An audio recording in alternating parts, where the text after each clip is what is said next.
Dad, it is time for you to move out. Sunny Pines has an open bed. The words hit the air like a lead weight, completely shattering the quiet hum of the Sunday morning. I stopped wiping the counter. My hand hovered over the polished granite, a surface I had installed myself 3 decades ago. I looked across the kitchen island. There sat my 44-year-old son, Bradley, casually chewing on a piece of bacon. He did not even look up from his phone when he delivered the eviction notice.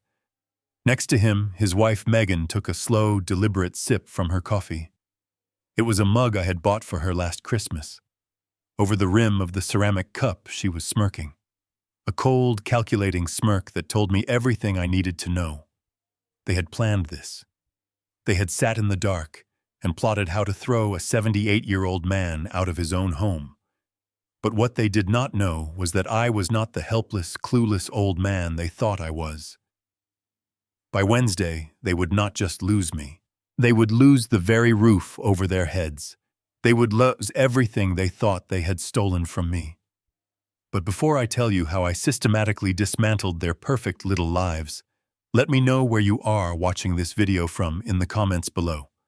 Hit the like button and subscribe to the channel if you believe that respect is earned and betrayal should never go unpunished. Now let me take you back to that kitchen, to the exact moment my own flesh and blood decided I was just an expiration date. I stood there, the dish towel damp in my hands. The kitchen was flooded with the warm Texas morning light. This was not just a house. This was a monument to a lifetime of sweat calluses and broken fingernails. 40 years ago, when the Austin real estate market was nothing but dirt and empty fields, my late wife Sarah and I bought this plot of land. I was a general contractor. I poured the foundation myself. I framed the walls. I laid every single oak floorboard in this house so that my family would have a fortress. Sarah loved this kitchen. I built the custom cabinets exactly to her height. I sanded the wood until my hands bled, just to see her smile when she ran her fingers over the finish. Sarah and I used to sit on the floor of this very room eating takeout pizza from a cardboard box, imagining the sound of our children running down the halls. I built this house to be a sanctuary, a place of love, of warmth, of family. And now here was Bradley, a middle management paper pusher who could not even change a flat tire, sitting in the heart of my life's work, telling me it was time to leave. "I think it is for the best," Dad, Bradley added, finally setting his phone face down on the island. He adopted that fake, patronizing tone people use when talking to toddlers or the terminally ill. "You've been getting a little forgetful lately. Last week you left the porch light on all night. It is becoming a safety hazard. We just want you to be safe." Richard Megan chimed in, leaning forward. Her designer bracelets clinked against the granite. "Sunny Pines is a beautiful facility. They have round-the-clock care. You will be around people your own age. You will not have to worry about maintaining this big old house anymore." Safety. The word echoed in my mind, dripping with absolute hypocrisy. I was a retired contractor. My mind was sharper than a surgical blade. Just 3 years ago, I spent 2 weeks completely rewiring the electrical system of this house to modern codes. I installed a smart home security system. I replaced the old gas stove with an induction cooktop that automatically shuts off specifically, so there would never be a fire hazard. Forgetful. I remembered exactly how they ended up sitting at my island. 4 years ago, Bradley showed up on my porch in the pouring rain. He had been downsized from his corporate job. They had been evicted from their luxury apartment downtown. Megan was crying, her mascara running down her face, swearing they just needed 6 months to save up for a down payment on a new place. They were drowning in car payments and drowning in a lifestyle they could not afford to maintain. I opened my doors to them. I gave them the entire second floor. I paid for the groceries. I paid the utility bills. I let them live rent-free so they could get back on their feet. But as the months turned into years, the gratitude vanished. 6 months turned into a year turned into 4. The tears dried up, replaced by an arrogant sense of entitlement. They took over the living room. They filled the driveway with a leased luxury car they still could not afford. They started hosting lavish dinner parties for their superficial friends, politely asking me to stay in my room so I would not embarrass them with my old flannel shirts and work boots. They did not want me safe. They wanted me gone. They wanted to play rich hosts in a $1 million home without the inconvenience of the old man who built it. The sheer audacity of it burned a hole in my chest. A weaker man might have cried. A more impulsive man might have grabbed the cast-iron skillet and chased them out into the street. But I am not weak, and I am certainly not impulsive. In my line of work, you do not tear down a wall until you know exactly where the load-bearing beams are. You assess the structure. You plan the demolition. I let my shoulders slump. I forced my hands to tremble just a little bit, letting the dish towel slip from my grip and fall onto the counter. I looked down at my worn-out slippers playing the role they had written for me perfectly. "Maybe you are right," I whispered, my voice sounding frail and defeated. "The house is getting a bit too much for me. I just need some time to think about it." The relief that washed over their faces was instantaneous. Bradley exhaled loudly, a triumphant grin breaking through his fake concern. Megan actually clapped her hands together, a short, sharp sound of victory. "Of course, Dad," Bradley said, standing up and patting my shoulder, as if he had just won a difficult negotiation. "Take the weekend. But we really need an answer by Monday so we can secure the bed." They turned back to their breakfast, their mission accomplished. I turned around and began to walk slowly toward the hallway. I dragged my feet, selling the illusion of a broken man. But as I passed the entryway table, my eyes locked onto Megan's expensive leather purse. It was sitting open carelessly, tossed onto the mahogany console. Sticking out of the side pocket was a thick manila envelope. The corner of the document was visible, bearing the seal of a local notary public, and a few words printed in bold black ink. Words that made the blood freeze in my veins. I did not stop. I did not stare. I kept shuffling down the hallway toward my bedroom. But the frail old man act was over the second I closed my bedroom door. The war had just begun. I sat on the edge of my bed, staring at the floorboards, letting the anger settle into a cold, hard focus. A few minutes later, a soft knock echoed against the wood of my door. It was Bradley. He pushed the door open without waiting for an answer, stepping into my private sanctuary with a false look of sympathy plastered across his face. In his hand, he held a cheap, glossy brochure. He walked over and laid it gently on my nightstand. It read, "Sunny Pines Nursing Home," in bright, cheerful letters. He sat next to me, placing a heavy hand on my shoulder. "Dad." "I know this is a lot to take in," he said softly. "But you have to understand, Megan and I are just worried about you. You have been getting so forgetful lately. Last week you left the stove on. You forgot to lock the front door twice. It is just becoming too dangerous for you to be alone in this big house when we are at work. We love you too much to let something terrible happen to you." I looked at the brochure and then at my son. The lie was so smooth, so well rehearsed, that I almost admired his absolute audacity. Forgetful. Dangerous. I mentally mocked every single word that came out of his mouth. I am a retired general contractor. My mind is sharper than a steel trap. I still do advanced structural calculus in my head just to keep my brain active and healthy. As for the stove, I replaced the old gas unit with an induction cooktop 3 years ago. It has an automatic shut-off feature that engages the exact second a pot is removed from the burner. It is physically impossible to leave it on and start a fire in the kitchen. And the front door, I personally installed a smart lock system that automatically engages after 60 seconds. He did not know that, of course. He never paid attention to the house unless something was broken, and he needed me to fix it for him. The truth had nothing to do with my safety or my memory.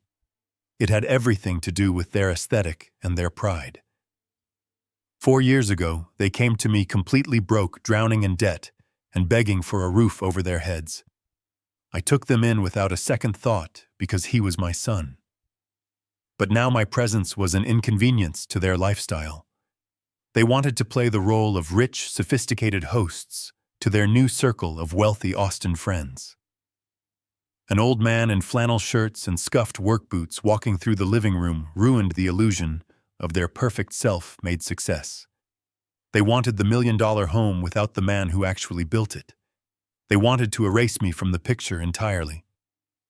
I forced my hands to shake. I reached out and picked up the brochure, letting my fingers tremble against the cheap paper. I looked at Bradley with wide, frightened eyes, perfectly playing the part of the helpless senior citizen they so desperately needed me to be. "Is it nice there?" I asked, keeping my voice small and wavering to sell the performance. "It is wonderful, huh?" Bradley smiled clearly, relieved that I was not putting up a fight or arguing with him. "They have a beautiful garden. They have a piano in the common room. You will make so many friends your own age. Just look over the brochure today. We can talk more about the transition tonight when we get home." He patted my knee, stood up, and walked out of the room, closing the door behind him. The moment the latch clicked into place, my trembling hands went perfectly still. I tossed the insulting brochure directly into the trash can beside my desk. I did not need a nursing home. I needed a battle plan. I waited in my room until I heard the heavy thud of the garage door closing. They were finally leaving for work. I walked over to the bedroom window and watched their leased luxury car back out of the driveway and disappear down the suburban street. The house fell into a deep, hollow silence. Now it was my turn to work. If they were planning to put me away and take over my home, I needed to make sure all my legal documents were secure and untouchable. I needed to find my property deed immediately. The original deed was locked safely in a deposit box at the downtown bank, but I kept a certified copy in my old study at the end of the hall. I needed to review the exact wording of the title to ensure there were no hidden loopholes Bradley could try to exploit with a shady lawyer. I stepped out of my bedroom and walked down the long sunlit hallway. The floorboards creaked under my weight, a familiar sound I had known for over 40 years. I reached the end of the hall and placed my hand on the brass doorknob of my study. It was a room where I had drafted hundreds of blueprints, where I had taught Bradley how to manage his first allowance, and where I kept the records of my entire life's work. It was my private space, a room Megan rarely ever entered because she claimed it smelled too much like old paper and cedar wood. I turned the knob, expecting the heavy oak door to swing open easily. It did not move. I frowned and tried again, putting my weight into my shoulder and pushing against the wood. The door was completely locked, but it was not just locked. As I leaned closer to inspect the hardware, I realized the old standard doorknob had been completely removed.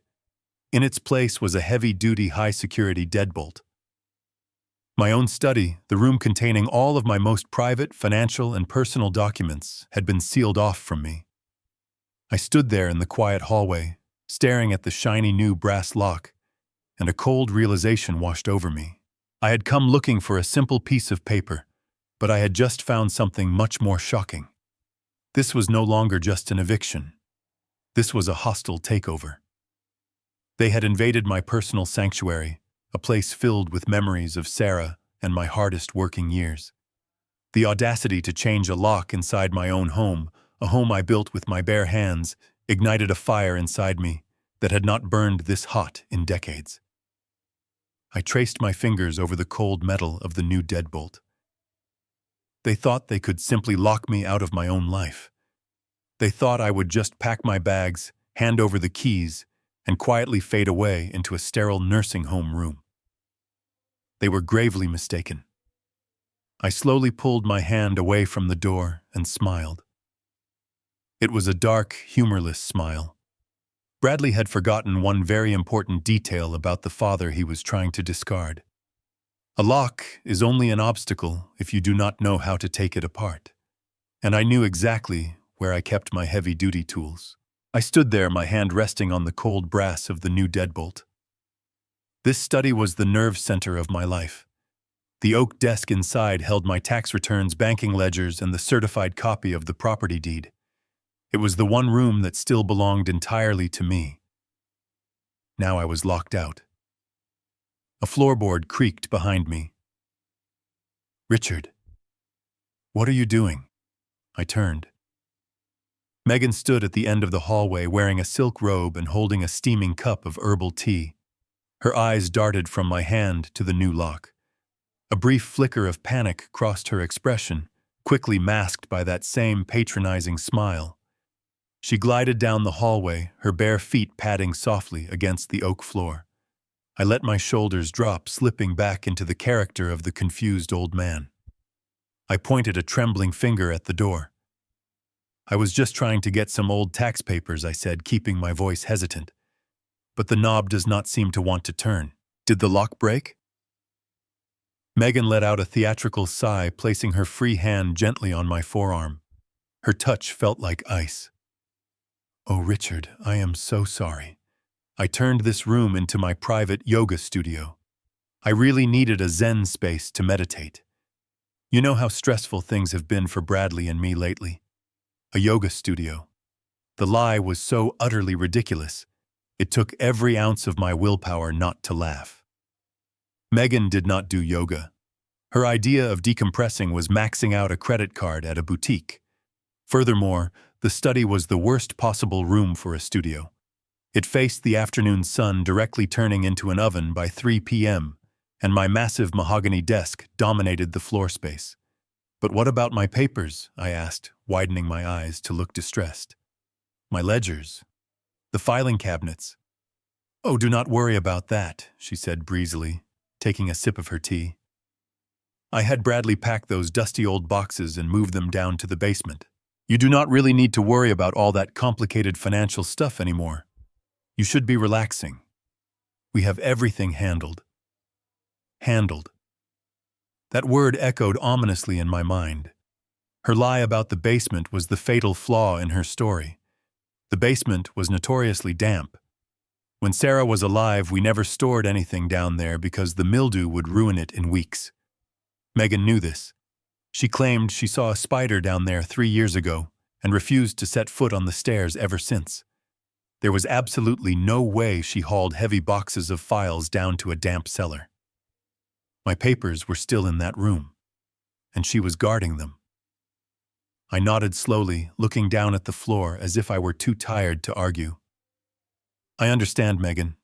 A Zen space sounds nice. I will just go rest in my room." She patted my arm, her smile widening into a triumphant grin. "Good idea, Richard. Rest up. Bradley and I are going out tonight. We have a dinner party with some investors from his firm. We will be out quite late, so do not wait up for us. I left some soup in the fridge for your dinner." She turned and walked away. I watched her go, the anger in my chest hardening into an unbreakable resolve. Investors from his firm. Another lie. Bradley was a mid-level manager who had just been demoted. They were going to a country club, trying to impress people who did not care about them, plotting to steal the ground beneath my feet. I went back to my bedroom and sat in the worn armchair by the window. I listened to the sounds of the house. I heard the shower running upstairs and the muffled sounds of them arguing over what to wear. I waited with the patience of a hunter. Time moved slowly, but every tick of the clock was another second closer to the truth. Finally, at 7 p.m., I heard them coming down the stairs. The heavy front door opened and closed. The electronic hum of their leased luxury car vibrated through the driveway. I watched through the blinds as the vehicle backed out and sped off down the street, disappearing into the evening shadows. The house was finally empty. The silence that settled over the rooms was no longer hollow. It was charged with anticipation. I stood up.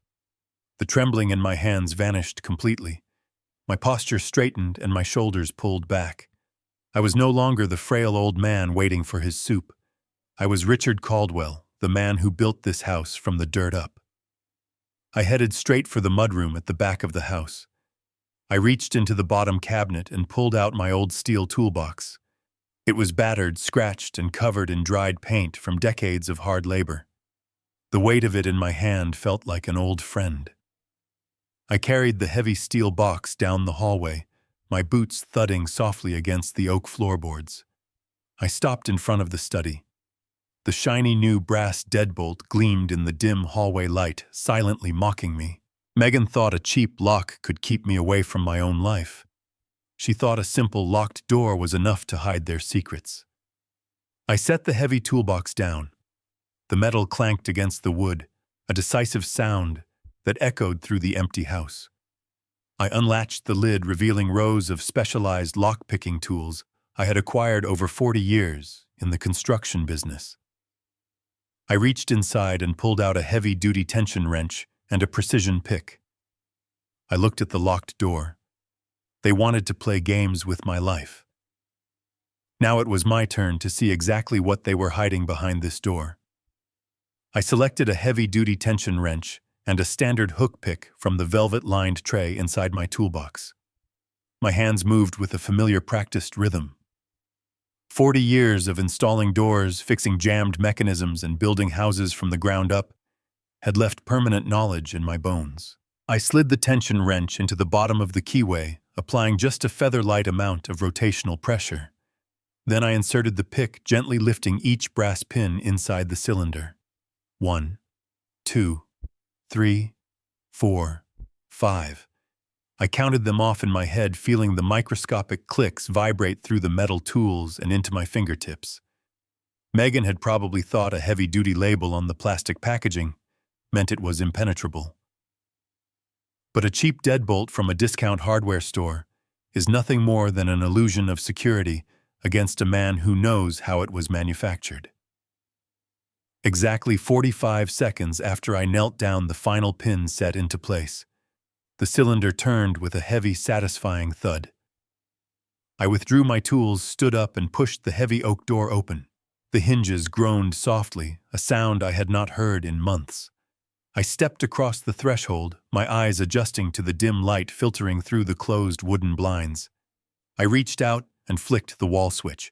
The brass desk lamp flickered to life, casting a warm yellow glow across the room. I stood frozen in the doorway for a long moment, simply taking in the sheer disrespect laid bare before me. There was no yoga mat on the floor. There were no meditation cushions, no incense burners, no signs of a peaceful Zen sanctuary whatsoever. Instead, my private study looked like the aftermath of a desperate burglary. The room was in complete chaos. My beautiful mahogany desk, a piece of furniture I had salvaged and restored by hand decades ago, was covered in a mountain of scattered documents, empty coffee mugs, and crumpled-up legal pads. But the sight that truly made my stomach turn was located in the far corner of the room. My twin steel filing cabinets had been dragged away from the wall. The heavy metal drawers were hanging open at crooked angles. Someone had taken a pry bar or a heavy flathead screwdriver to the built-in locks. The steel was gouged, bent, and violently forced open, exposing 40 years of my meticulously organized life.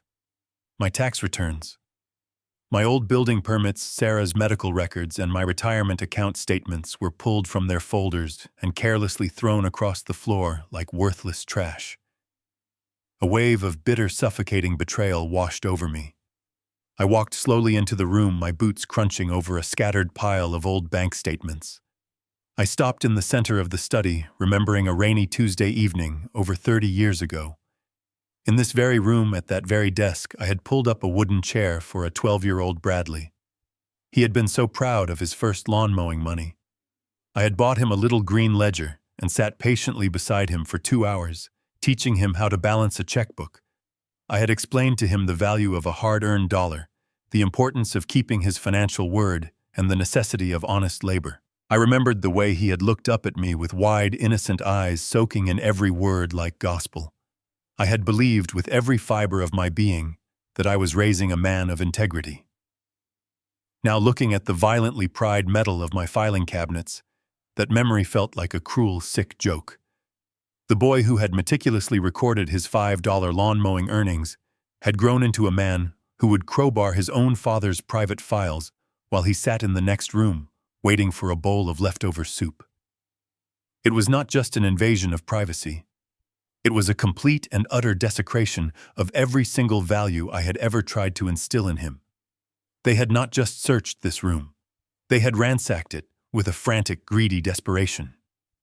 I forced myself to breathe evenly, pushing the emotional ache down and replacing it with the cold, calculating mindset of a contractor assessing a severely damaged foundation. I walked over to the mahogany desk and looked down at the chaotic spread of papers. They were searching for something specific. You do not destroy two heavy steel filing cabinets unless you are hunting for a very particular hidden document. I began to carefully sift through the mess on the desktop, moving aside the crumpled legal pads and old coffee rings. Beneath a stack of irrelevant utility bills, a familiar heavy stock paper caught my eye. I pulled it free. It was the deed to the property, or rather my certified copy of the property deed. My heart skipped a beat, then immediately settled as I recognized the watermark.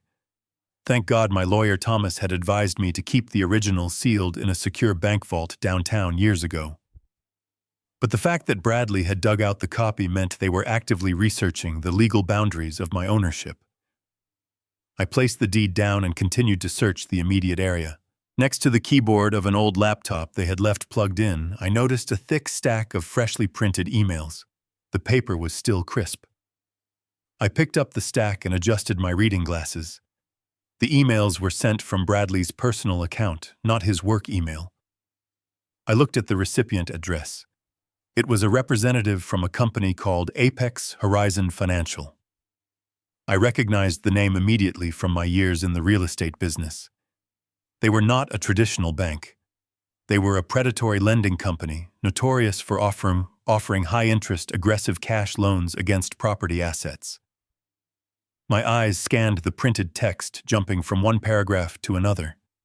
The words blurred before my vision sharpened with adrenaline. The representative from Apex Horizon Financial was walking Bradley through securing a massive loan. You do not get that size loan without collateral. Bradley had absolutely zero assets. The luxury car belonged to a dealership. Megan's clothes were bought on credit. The only valuable asset was the house I was standing in. I read a highlighted paragraph midway down the second page. The officer wrote they could not proceed with property leveraging unless Bradley was the primary title holder or possessed full legal authority over the current owner. My stomach clenched as their scheme took a terrifying shape. They were not just trying to put me in a home. They were trying to use my property as a giant ATM to fund their delusions. I dropped the emails onto the desk and opened the remaining drawers. I needed to see exactly how far my son was willing to go. I pulled open the bottom right drawer. It was full of heavy legal folders. I grabbed the top folder and flipped it open under the desk lamp. Inside was a single document. The bold heading at the top read, "Durable Power of Attorney." My eyes scanned the dense legal jargon, picking out key phrases that felt like physical blows. It granted Bradley complete control over all of my financial assets, real estate holdings, banking accounts, and investment portfolios. But it did not stop there. The second section shifted into medical territory. It gave him the absolute right to make all healthcare decisions on my behalf, including the authority to place me in a long-term care facility against my will and the power to dictate my end-of-life care. This was not just a financial theft. This was the complete erasure of my autonomy. They were drafting the paperwork to strip me of my voice, my freedom, and my rights. I flipped to the last page, my breath catching in my throat. There on the bottom line was my signature, Richard Caldwell. I stared at the ink. The cursive loops were a sloppy imitation of my handwriting. Bradley clearly tried to copy my signature from an old card. He pressed too hard on the paper, making the ink pool at the end of the letters. Next to the forged signature was a bright blue notary stamp, complete with a signature from someone I had never met. It was a fake stamp easily ordered online by anyone with a card. The forgery was sloppy, the work of a desperate amateur. But I knew enough about the modern legal system to understand how dangerous this piece of paper truly was. If Bradley walked into a busy bank branch or a predatory lending office with this document, a careless clerk might just process the request. Once the wheels of a massive financial transaction started turning, it would take me years of expensive legal battles to prove the fraud and unravel the damage. I could not let this see the light of day. But I could not destroy it either. It was the proof of their betrayal. I reached into my pocket and pulled out my smartphone. My hands were steady now, stabilized by a cold, calculating rage. I opened the camera application and made sure the flash was off.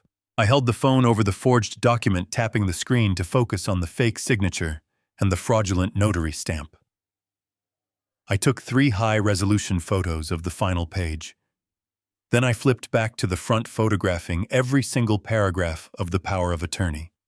I moved on to the printed emails, capturing the dates, the sender addresses, and the discussions about leveraging my home.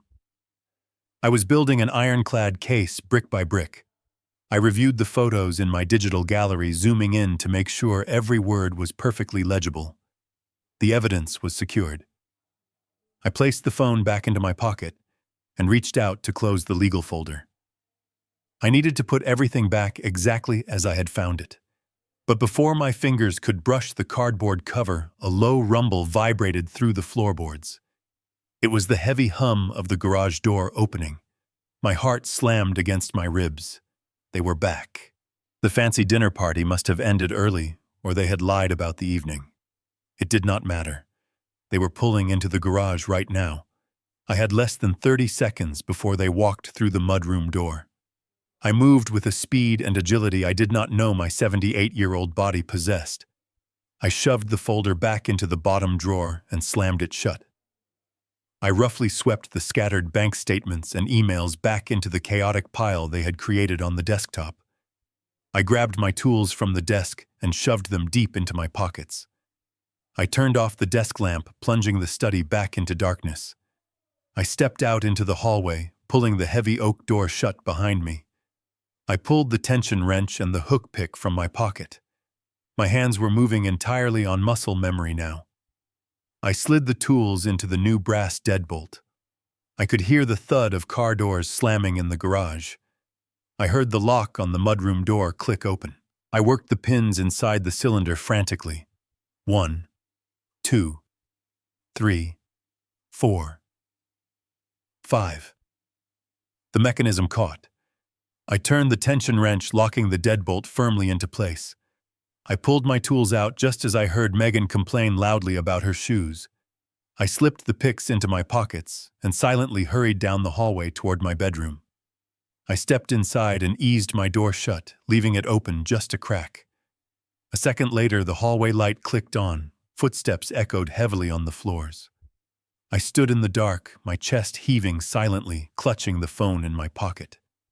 The rest of the long, agonizing night passed in a blur of sleepless anticipation. I laid awake and listened to the muffled sounds of Bradley and Megan moving around the house, their voices unaware of the storm gathering right beneath their feet. When morning finally broke, painting the Texas sky in shades of pale orange, I already had my script prepared. I walked into the kitchen at 7:30, intentionally dragging my feet. Bradley was pouring his coffee. Megan was scrolling through her phone, not even bothering to look up. I cleared my throat, making my voice sound weak and raspy. I told them my joints were aching, and I had scheduled a last-minute appointment with Dr. Higgins downtown. Bradley barely glanced in my direction, tossing me a dismissive nod and telling me to take a taxi so I would not get lost. I agreed meekly, turning away to hide the fire burning in my eyes. The moment my hired car rounded the corner and out of their sight, I gave the driver a different address. We were not going to a medical clinic. We were heading straight to the downtown law offices of Thomas Sterling. Thomas and I had known each other personally for over 40 years. Long before he wore custom-tailored suits and sat behind a mahogany desk, he was a scrappy young legal clerk who helped me navigate my commercial construction contracts. We had built our careers side by side in the dusty heat of Austin. He was the godfather to my late wife's rose garden, and a man who possessed the legal ferocity of a starved wolf. If there was anyone I trusted to help me navigate this betrayal, it was him. I walked into his downtown office without an appointment. His secretary, who had known me for a decade, took one look at the grim determination on my face and immediately waved me through the double oak doors. Thomas looked up from a stack of legal briefs. His stern, wrinkled face broke into a warm smile that faded the exact instant he saw my expression. I sat down in the leather chair opposite him. I did not waste time with pleasantries. I pulled out my phone, unlocked the screen, opened the photo gallery, and slid the device across the polished wood of his desk. Thomas picked it up, adjusting his silver-rimmed reading glasses. I watched his eyes dart back and forth across the screen. I watched as the warm, welcoming demeanor of an old friend completely vanished, suddenly replaced by the cold, razor-sharp focus of a veteran attorney. He swiped to the next photo, then the next. The silence in the executive office became heavy, broken only by the hum of the city traffic 14 floors below. When he finally reached the image of the forged signature and the fake notary stamp, the vein in his temple throbbed. He placed the phone gently back onto the polished desk, slowly removed his glasses, and let out a very long, slow breath. His voice, when he finally spoke, was dangerously quiet and laced with venom. "This is a Class 3 felony, Richard. It is textbook fraud, elder abuse, and a direct conspiracy to commit grand larceny. I can have a police cruiser sitting in your driveway in 15 minutes. We can have Bradley wearing handcuffs before his lunch break. Let me make the call." He reached for the telephone resting on his desk. I leaned forward and placed my hand firmly over his wrist, stopping his movement. "No, Thomas," I said, my voice steady and void of the weakness I had faked all morning. "Do not call the police. Not yet." Thomas looked at me, his brow furrowed in confusion and rising anger. "Richard, he is trying to strip you of your legal autonomy. He is trying to steal $1 million property and lock you in a state-run facility against your will. You simply cannot protect him from this terrible consequence. He crossed a line that cannot be uncrossed by an apology." "I am not protecting him," I replied, staring directly into the eyes of my oldest friend. "Jail is entirely too easy for what he has deliberately done. If he goes to jail right now, he gets a public defender. He cries to a judge about making a mistake, and Megan plays the weeping victim. They will paint me as a confused old man who misunderstood their intentions. No. I want to take away the one thing they truly love in this world. I want to take away their money, their status, and their arrogance. I want to dismantle their life the exact same way they tried to dismantle mine." Thomas slowly pulled his hand away from the receiver of the telephone. He leaned back in his chair, a slow, dark understanding dawning in his eyes. He knew me well enough to recognize the tone of a man who was preparing to demolish a building down to its foundation. "What do you need me to do?" he asked, his tone shifting from protective friend to strategic partner. I pointed to the phone on the desk. "You saw the emails from Apex Horizon Financial. Bradley is trying to leverage the house for a massive cash loan. But a man does not commit a brazen felony just to upgrade his lifestyle. There is a desperate panic hidden in that forgery. They need a massive amount of cash, and they need it immediately. I need to know why. I need you to run a quiet, deep background check on their finances. I want to see every single hidden bank account, every maxed-out credit card, and every unpaid debt they have been hiding from me. Find out exactly why they need my house so desperately today." Thomas nodded, turning to his monitors. His fingers began flying across the keyboard. "Give me until this afternoon, Richard," he promised. "I will find their breaking point." I left Thomas and spent the next few hours sitting on a wooden bench in a nearby public park. I watched the city of Austin move rapidly around me, completely oblivious to the silent storm raging inside my chest. The afternoon sun beat down heavily on the paved walkways, but I felt nothing but a cold, heavy numbness. At exactly 2 o'clock, my cell phone vibrated sharply in my pocket. It was a brief text message from Thomas. It contained only 2 simple words. "Come back." I stood up slowly, smoothed the wrinkles from my jacket, and made the short walk back to his tall glass building. When I stepped into his private executive office for the second time that day, the atmosphere was entirely different. The window blinds were drawn tightly against the glaring Texas sun, casting long shadows across the room. His mahogany desk was completely covered in freshly printed financial spreadsheets, banking summaries, and detailed credit reports. Thomas was rubbing his temples with both hands, looking exactly like an exhausted man who had just sifted through the terrifying wreckage of a train derailment. He silently gestured for me to sit down in the leather chair. I took my seat and mentally braced myself for the incoming impact. Thomas leaned forward, folding his hands tightly over a thick stack of printed papers. "Richard," he began softly, his voice heavy with absolute disbelief. "I knew your son was living far beyond his actual means, but the harsh reality of his financial situation is significantly worse than either of us could have ever imagined." He slid a single crisp sheet of white paper across the smooth mahogany desk. It was a consolidated debt summary. I looked closely at the bold black number printed at the very bottom of the page: $140,000.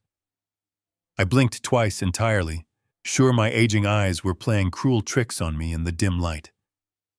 $140,000 in unsecured credit card debt. This astronomical figure did not include the leased luxury car currently sitting in my driveway, and it certainly did not include their regular daily living expenses. This was pure consumer debt. It was a terrifying mountain of financial ruin built entirely on high-interest plastic cards and arrogant, foolish delusions. "How is this even remotely possible?" I asked, my voice barely a strained whisper in the quiet room. "They live in my house completely rent-free. I pay the annual property taxes out of my own pocket. I pay all the utility bills every single month." "Where did all of this money go?" Thomas began, flipping quickly through the stacked pages, laying out the sordid details of their hidden, desperate life. "Megan has a severe shopping addiction," he explained grimly, tapping a manicured finger aggressively against a lengthy credit card statement. "She has been treating high-end luxury boutiques like ordinary grocery stores. She is dropping thousands of dollars every single month on designer clothes, imported luxury handbags, and incredibly expensive boutique salon treatments. She even opened 3 secret credit accounts in her maiden name just to keep the invisible money flowing. But her spending habit is only half of this terrible disaster." Thomas pulled another official document from the messy pile. It was a confidential employment verification record. Bradley was demoted at his corporate firm over 8 months ago. He permanently lost his senior management title, and along with it, he lost nearly 40% of his annual salary. Instead of adjusting their lavish lifestyle or simply telling you the honest truth, they stubbornly doubled down. They used high-interest credit cards to cover the massive financial gap, pretending everything was fine, while they drowned in an inescapable sea of compounding interest and late fees. I sat back deep into the leather chair, feeling a sickening mixture of utter disgust and profound sorrow. I thought about the sheer volume of sweat, blood, and immense personal sacrifice it took to build a truly stable life. When Sarah and I bought that empty dirt lot in Austin 40 long years ago, we did not have a single extra penny to spare. We lived on cheap canned beans and plain white rice for 2 solid years just to save money. I drove a battered pickup truck with a rusted-out floorboard because every single extra dollar went straight into buying structural lumber-heavy nails and pouring concrete.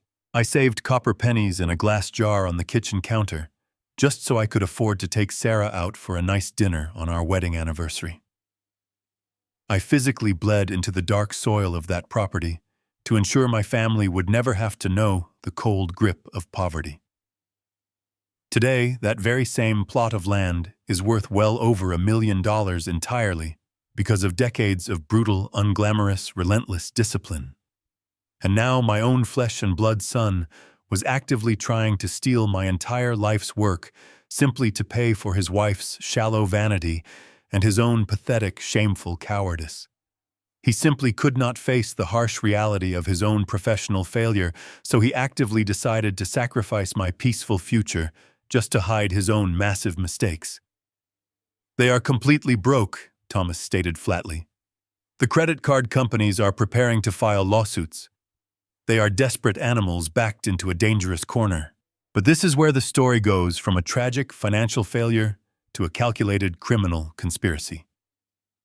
Thomas grabbed a different folder and pulled out a complex application. Do you remember the printed emails you found from Apex Horizon Financial? He asked quietly. I nodded slowly. Thomas pointed his pen directly at the third paragraph. The forged power of attorney is not just about medical decisions. Look right here. I leaned in and read the tiny print. The breath caught painfully in my throat. The forged document was the exact key they needed to unlock a massive financial scheme. Thomas tapped the application form with the heavy gold barrel of his pen. They are applying for a reverse mortgage, Richard. He explained, his tone laced with a mixture of professional disgust and personal outrage. I stared at him, letting the words sink into my mind. A reverse mortgage. It is a financial product specifically designed for senior citizens, allowing them to convert part of the equity in their homes into cash. But Bradley is not trying to secure your comfort in your twilight years. He is using that forged power of attorney to bypass your consent entirely. The moment you are securely locked away in that cheap nursing home facility declared legally incompetent by the very paperwork he falsified, he plans to execute this massive loan against your property. He slid a detailed amortization schedule across the desk so I could see the terrifying mathematics for myself. Your house is easily worth $1.2 million in the current Austin real estate market. Thomas continued, pointing at the top line of the spreadsheet. Apex Horizon Financial is perfectly willing to offer a lump sum cash out of $600,000. Bradley and Megan plan to take that cash, completely wipe out their $140,000 of credit card debt, and simply pocket the remaining $460,000. They want to use the equity you built with your own bare hands to fund their luxurious lifestyle. They want to take expensive vacations, buy new designer wardrobes, and continue to host those lavish dinner parties as if they were brilliant self-made millionaires.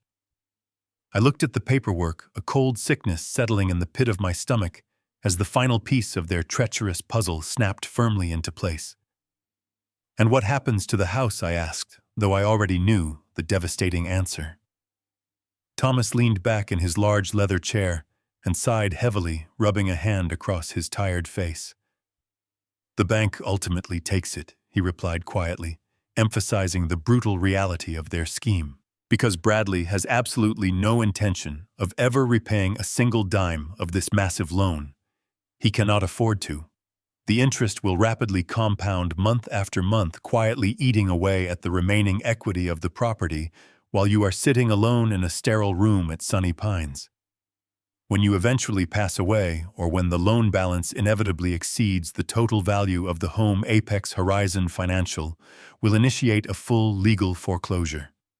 They will seize the property, evict anyone living there, and sell it to the highest bidder to recoup their losses. Bradley and Megan will simply walk away with $500,000 in stolen cash, leaving your entire life legacy to be auctioned off by a predatory lender. They are treating your home like a disposable lottery ticket, discarding you the moment they secure their unearned jackpot.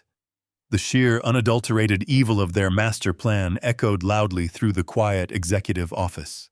I closed my eyes and took a very long, deep breath. For the past 24 hours, a profound, agonizing heartbreak had been tearing my chest apart. I had been grieving the loss of my family, mourning the terrible realization that my son had fundamentally betrayed my unconditional trust. But sitting there, staring at the exact dollar amount he had placed on my personal freedom and my hard-earned legacy, that paralyzing heartbreak completely evaporated into thin air. It was instantly replaced by a cold, hard, and terrifyingly calm resolve. The man currently sleeping under my roof, eating the food I bought with my own money, and driving a luxury car while plotting my ultimate demise, was not the little boy I had patiently taught to balance a checkbook. That innocent boy was dead and buried. The man sitting in my kitchen was nothing more than a dangerous, greedy parasite who had attached himself to my life, waiting for the perfect moment to drain me completely dry. He was a coward who refused to face the consequences of his own professional failures, choosing instead to sacrifice his father on the altar of his own massive vanity. I remembered all the long, blistering, hot Texas summers I spent working double shifts on construction sites just to make sure he had a pristine college fund. I remembered the endless sacrifices Sarah had made clipping grocery coupons and sewing her own dresses so we could pay off our mortgage 5 years early. We had given him everything we possibly could, and his repayment was a forged signature designed to steal it all away. I opened my eyes and looked directly at my friend. I felt absolute clarity wash over my mind. I was a professional builder. I knew exactly how to construct a towering fortress, and I knew how to tear one down to the bare dirt. I pushed the thick stack of fraudulent loan applications completely away from me. I did not need to see any more of his pathetic, desperate lies. The rules of engagement had been clearly established by my own flesh and blood. He wanted to play a ruthless game of total financial destruction, assuming I was nothing but a weak, oblivious old man who would quietly surrender to his cruel manipulation without a fight. He had severely underestimated the man who raised him, the man who taught him how to walk. I leaned forward, resting my forearms heavily on the polished mahogany desk, and locked my unwavering gaze with Thomas. I was no longer the grieving father seeking any sort of comfort or explanation. I was a man preparing for absolute war. We are going to strike first, and we are going to strike hard. I need you to answer a very important question right now, I said, my voice steady, sharp, and entirely devoid of any remaining warmth or hesitation. How fast can we legally sell this property to a cash buyer before Wednesday? Thomas stared at me across the mahogany desk, his eyes narrowing into a sharp squint. A genuine smile spread across his weathered face. He understood exactly what I was asking, and more importantly, he understood the sheer magnitude of the retaliation I was planning. To sell real estate in less than 48 hours is usually impossible. But Austin, Texas was not a traditional market. It was a boiling cauldron of corporate development. Thomas pulled his heavy leather contact book from the corner of his desk. If you list it on the open market, it takes months, he said, his voice dropping low. But if you want to sell it today, with absolutely no contingencies and cash wired directly into a secure trust, we bypass families and go straight to the sharks. He flipped through the thick pages until he found a specific business card. He pulled it out and tapped it against the desk. Lone Star Horizon, he read aloud. They are a massive corporate real estate development firm. They have been quietly buying up huge residential lots on your side of the city to demolish old homes and build luxury condominiums. They pay entirely in cash. They buy properties strictly as is, meaning they do not care about paint, plumbing, or the roof. They only want the dirt beneath the foundation. I leaned forward, the gears in my mind turning rapidly. A corporate buyer was perfect. They did not have feelings. They did not care about family drama. They were a faceless machine that operated purely on legally binding contracts and strict deadlines. Call them, I said, my tone absolute. Tell them the property is completely off-market, but it is theirs for $1.2 million if they close the deal by tomorrow evening. Thomas picked up his phone and dialed the number. He put the call on speaker so I could hear the exchange. A smooth, professional voice answered on the second ring. Thomas introduced himself, bypassed the pleasantries, and laid the offer on the table. He provided my exact address and the asking price. I listened as the corporate representative typed rapidly on his end. Within seconds, the man confirmed that my property sat squarely inside their prime acquisition zone. The representative sounded eager. He stated that $1.2 million was easily within their immediate cash reserves. However, he cautioned that their typical expedited closing process took a minimum of 7 business days. I shook my head sharply at Thomas. I did not have 7 days. By next week, Bradley would have his forged documents filed and my assets frozen.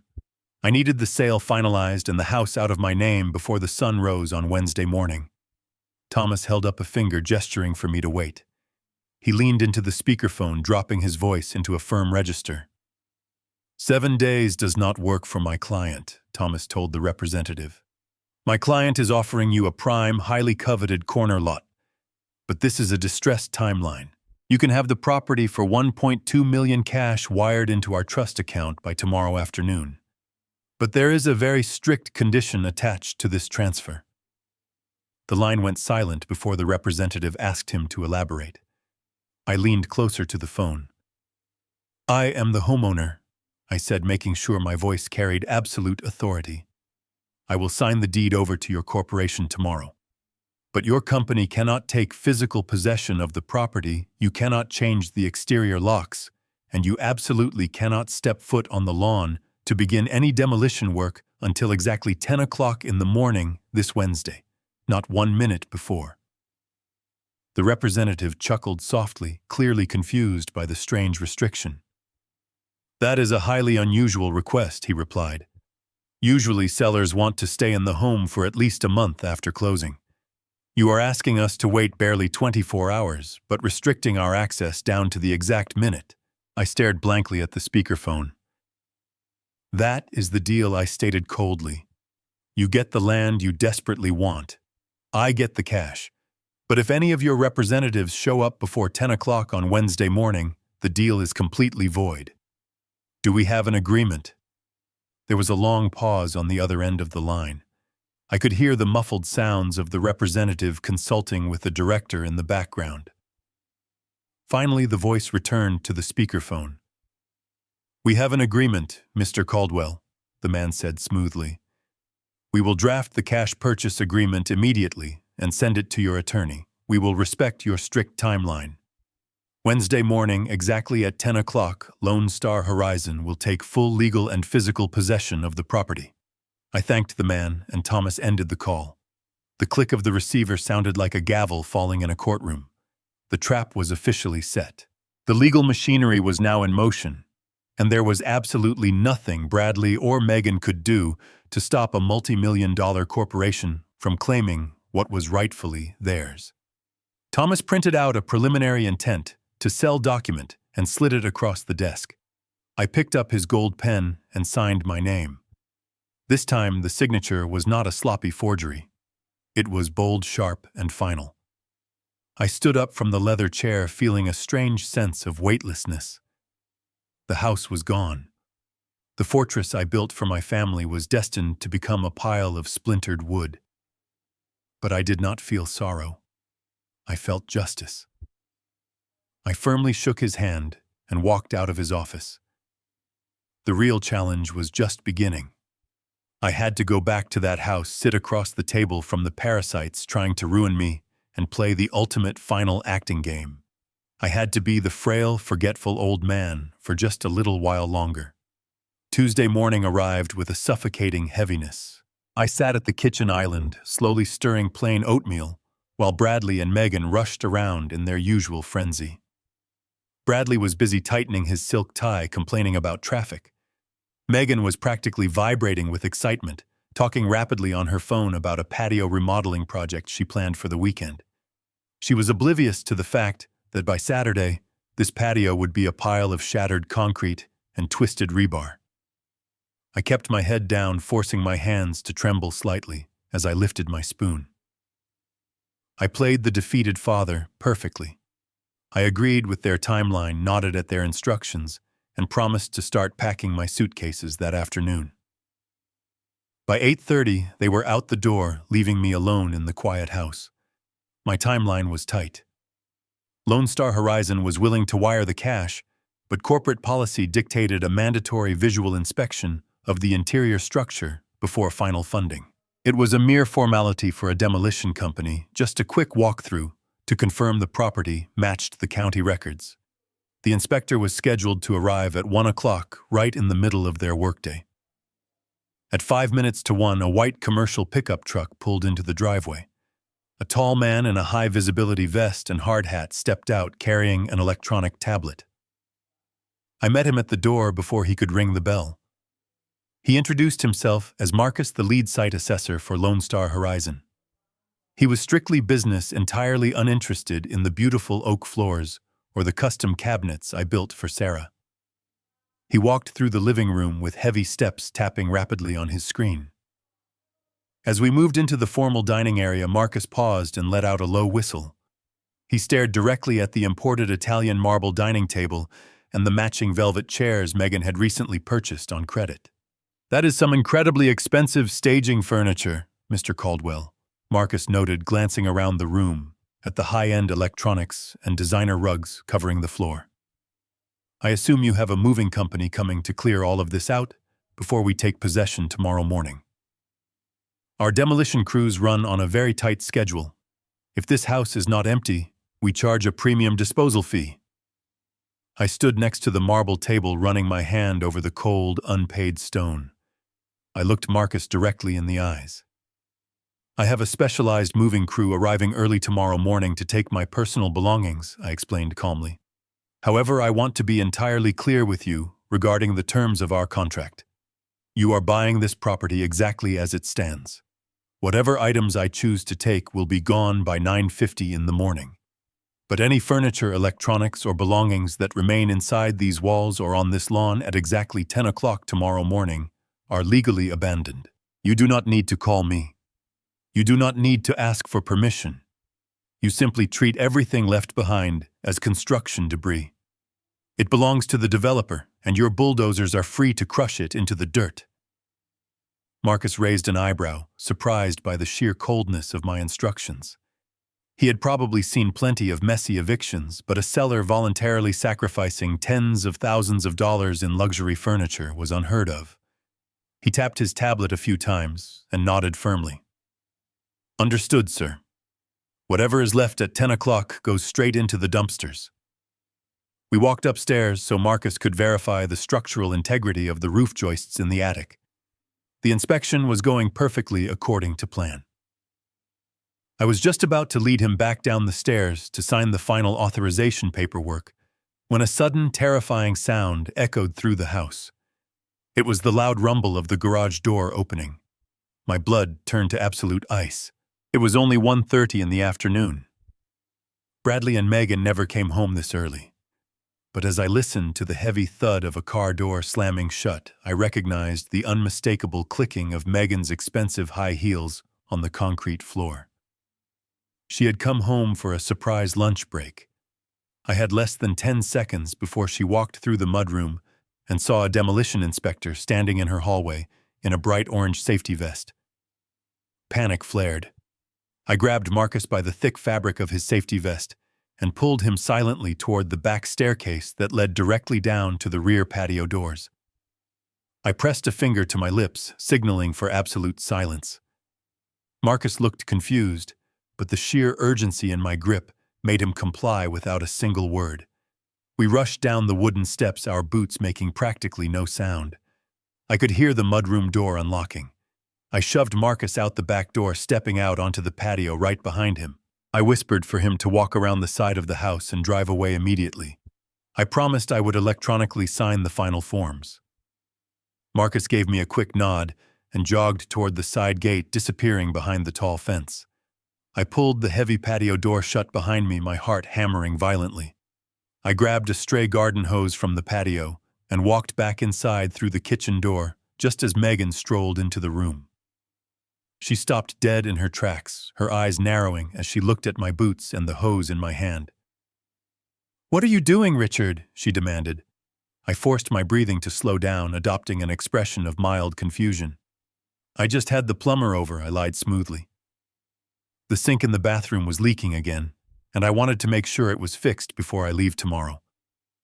Megan rolled her eyes in profound annoyance, completely buying the pathetic story. The master plan had survived. The master plan had survived. The rest of Tuesday afternoon crawled by with an agonizing slowness.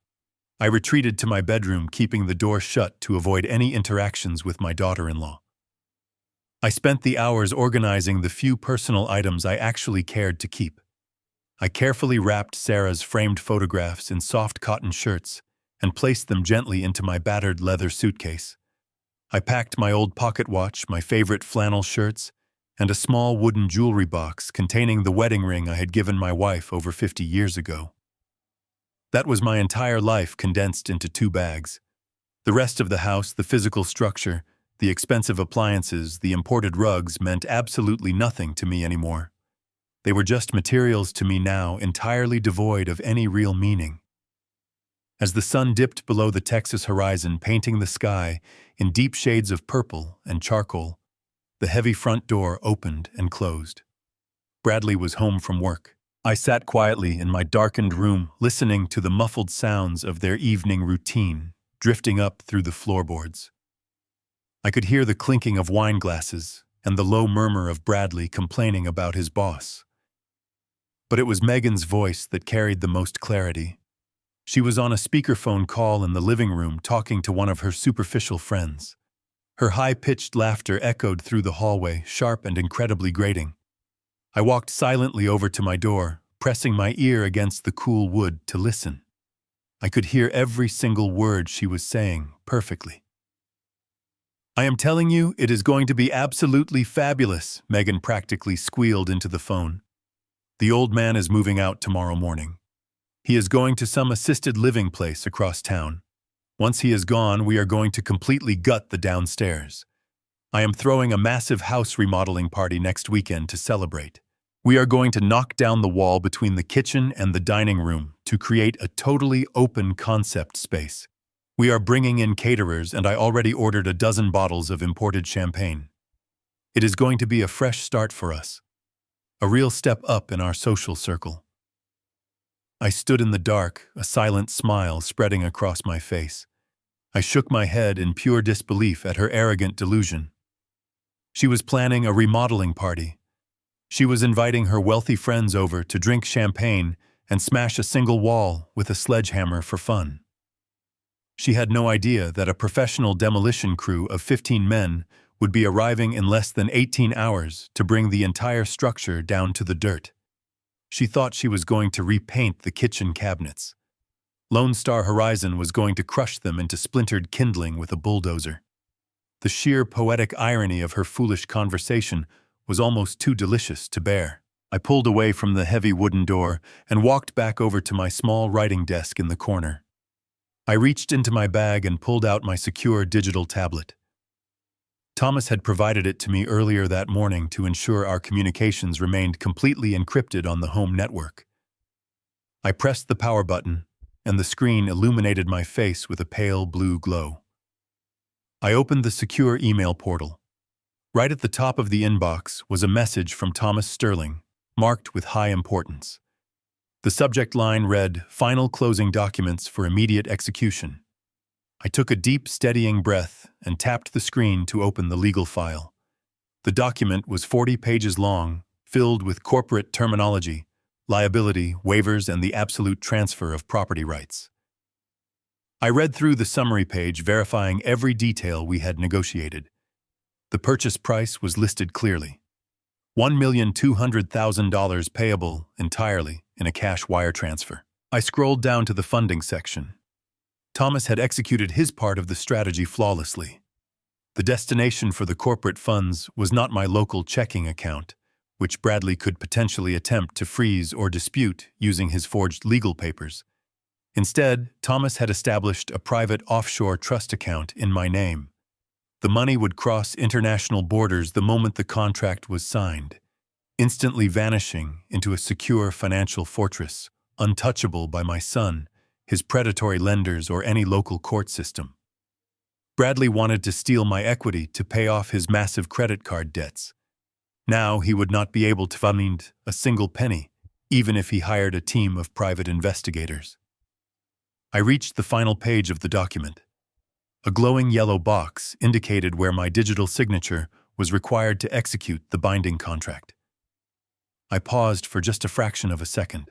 I looked around the room, taking in the crown molding I had installed, the sturdy window frames I had built, and the solid floor beneath my feet.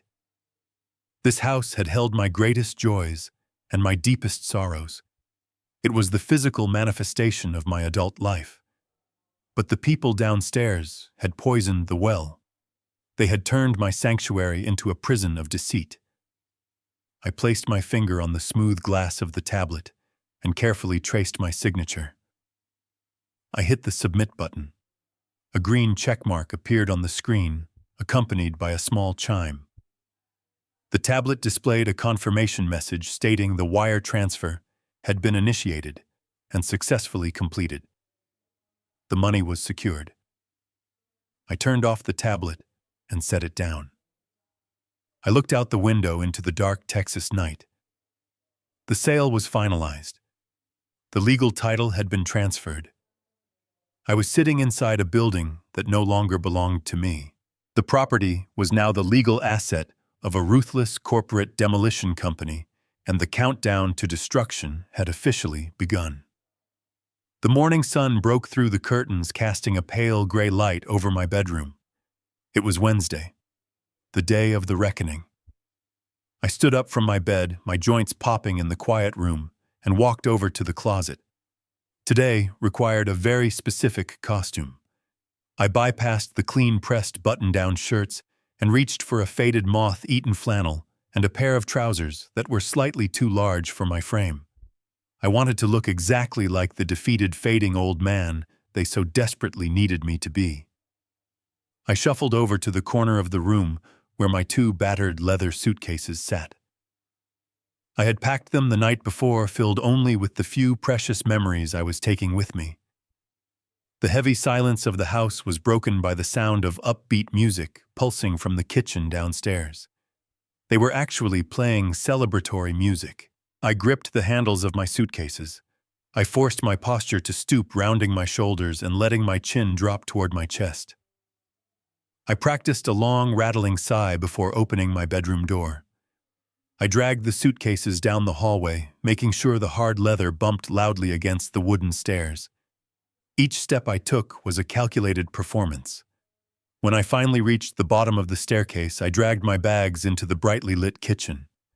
Bradley and Megan were standing by the island drinking their expensive espresso. They were practically glowing with a sickening, vibrant excitement. Megan was wearing a brand new designer dress, no doubt purchased on another maxed-out credit card, and Bradley had a smug, relaxed posture I had not seen since he moved in 4 years ago. They looked like 2 people who had just won the lottery, completely oblivious to the fact that the winning ticket they were holding was entirely counterfeit. Megan spotted me first. She immediately put down her coffee cup and rushed over to me. Her face contorted into a mask of exaggerated, sickly, sweet sympathy. She wrapped her arms around my shoulders in a hypocritical hug. I stood perfectly still, letting her expensive perfume wash over me, fighting every single instinct in my body that screamed at me to push her away. I could feel the absolute falseness in her embrace. It was the kind of hug you give a stray dog before dropping it off at the pound. "It is really for the best," Richard Megan cooed, stepping back and patting my arm condescendingly. "You are going to love it at Sunny Pines. You will make so many new friends there, people who can actually keep up with your pace. And do not worry about a thing here. Bradley and I are going to take wonderful care of the house. We have so many exciting plans to update the space. It will be like a brand new beginning for all of us." I looked down at the floor, forcing my hands to tremble as they rested on the handles of my suitcases. I suppressed the massive urge to laugh right in her perfectly manicured face. A brand new beginning. She had absolutely no idea how incredibly accurate that statement was about to become. In exactly 2 hours, her brand new beginning would involve a team of burly construction workers tearing out the very cabinets she was leaning against. I offered her a weak, pathetic nod, playing my role to absolute perfection. I mumbled a quiet thank you, letting my voice crack just a little bit for added dramatic effect. Bradley checked his reflection in the stainless steel refrigerator door, adjusting his silk tie with a look of pure vanity. He walked over to the kitchen island and picked up his expensive leather briefcase. He did not look sad. He did not look conflicted. He looked incredibly relieved, like he had just successfully taken out the garbage. He turned to me and clapped his hands together, a sharp sound that echoed in the large kitchen. "Well, Dad," Bradley said, glancing down at the heavy gold watch strapped to his wrist. Megan and I really gotta get to work. I have a massive morning meeting I cannot miss. The nursing home shuttle is scheduled to pick you up right at 9 o'clock, right? I kept my head bowed and offered another slow, defeated nod. Yes, I whispered softly. The shuttle will be here at 9. I will just wait right here by my bags until they arrive. Bradley smiled a wide, predatory grin that did not reach his cold eyes. Good. That is good. The facility director said the transition process is incredibly easy. Just hand them your paperwork when you get there. Oh, wait a second. He paused, reaching into the inside pocket of his tailored suit jacket. He pulled out his expensive leather wallet and flipped it open. I watched him through my lowered eyelashes, wondering what final piece of dialogue he was preparing to deliver. What he did next was so profoundly insulting, so incredibly degrading, that it instantly killed any microscopic shred of mercy that might have accidentally survived in the deepest corners of my heart. He pulled out a single crisp piece of paper currency. He walked over and casually stuffed the money into the front pocket of my faded flannel shirt, giving my chest a light, patronizing pat. Here is a little something for you to buy some nice snacks from the vending machine, he said smoothly. It was a crisp $200 bill, a pathetic payoff for stealing $1 million house. Have a good life, Dad, he added casually. Then without a single backward glance, my son and his greedy wife walked out the door, leaving me completely alone in the kitchen. I listened to the heavy garage door close. I reached into my pocket, pulled out the $200 bill, and smiled a genuine, terrifying smile. The ultimate destruction could now begin. I stood alone in the absolute silence of the kitchen, the crisp $200 bill resting lightly in the palm of my hand. I stared down at the green ink tracing the printed numbers with my thumb. $200. It was a sum of money so incredibly pathetic, so profoundly insulting, that it momentarily took my breath away. This was the final price tag Bradley had placed on my entire existence. This was his grand gesture of false generosity, after methodically plotting to steal a property worth $1,200,000. He believed that sliding a single crisp piece of currency into the faded pocket of my old flannel shirt would magically absolve him of his crushing guilt. He thought it would buy him a clear conscience while he signed the forged papers to lock me away in a state-run medical facility. I thought about the thousands of hours I had spent laboring under the brutal Texas sun, pouring concrete and hammering nails specifically so he could have a life free of financial panic. I remembered handing him his very first car keys. I remembered paying his college tuition in full. Now he was offering me vending machine money to quietly disappear. I slowly folded the crisp bill in half, then in half again, and tucked it deeply into my pocket. I made a silent, unbreakable promise to myself right then and there. I would not spend a single cent of this insulting handout on myself. I was going to use this exact same bill to generously tip the foreman of my moving crew. It was the only fitting destiny for such dirty money. I turned away from the kitchen island and walked slowly toward the front of the house. I did not need to shuffle my feet anymore, but my body was still running on the lingering adrenaline of the performance. I moved into the spacious, formal living room and stood off to the side of the large bay window. I reached out and gently pulled back the edge of the heavy silk curtains Megan had recently purchased on another maxed-out credit card. I looked out through the pristine glass. The wide driveway was bathed in the bright morning sunlight. The heavy white garage door was fully open, revealing their leased silver Tesla. Bradley was already sliding into the driver's seat, adjusting his expensive tailored suit jacket so it would not wrinkle. Megan was settling into the passenger side, casually checking her makeup in the glowing vanity mirror and adjusting her oversized designer sunglasses. From the outside, anyone driving down our quiet suburban street would see the absolute picture of modern American success. A handsome, upwardly mobile couple heading off to conquer the corporate world from their massive luxury home. It was a complete and utter fabrication. The luxury car was rented. The designer clothes were unpaid. The house they were so proud to claim was legally gone. They were nothing but two incredibly desperate actors wearing expensive costumes, completely unaware that the theater they were performing in was scheduled for immediate demolition. It was a pathetic charade that was about to end very abruptly. The sleek electric vehicle hummed to life, a quiet, almost imperceptible sound compared to the loud, roaring engines of the heavy construction trucks I was used to driving. The Tesla slowly backed out of the driveway, rolling smoothly over the pristine concrete I had meticulously poured and leveled 30 years ago. I watched them closely, waiting for any sign of hesitation, guilt, or regret. I waited to see if Bradley would pause the car, look back at the beautiful house he grew up in, or perhaps cast a final glance toward the window to silently say goodbye to his father. He did none of those things. He did not tap the brakes. He did not turn his head to look back at me. He simply shifted the car into drive and pressed down on the accelerator. The silver vehicle glided down the quiet neighborhood street, passing the perfectly manicured lawns and the tall oak trees. I kept my eyes locked on the back of the car as it approached the main intersection at the end of the block.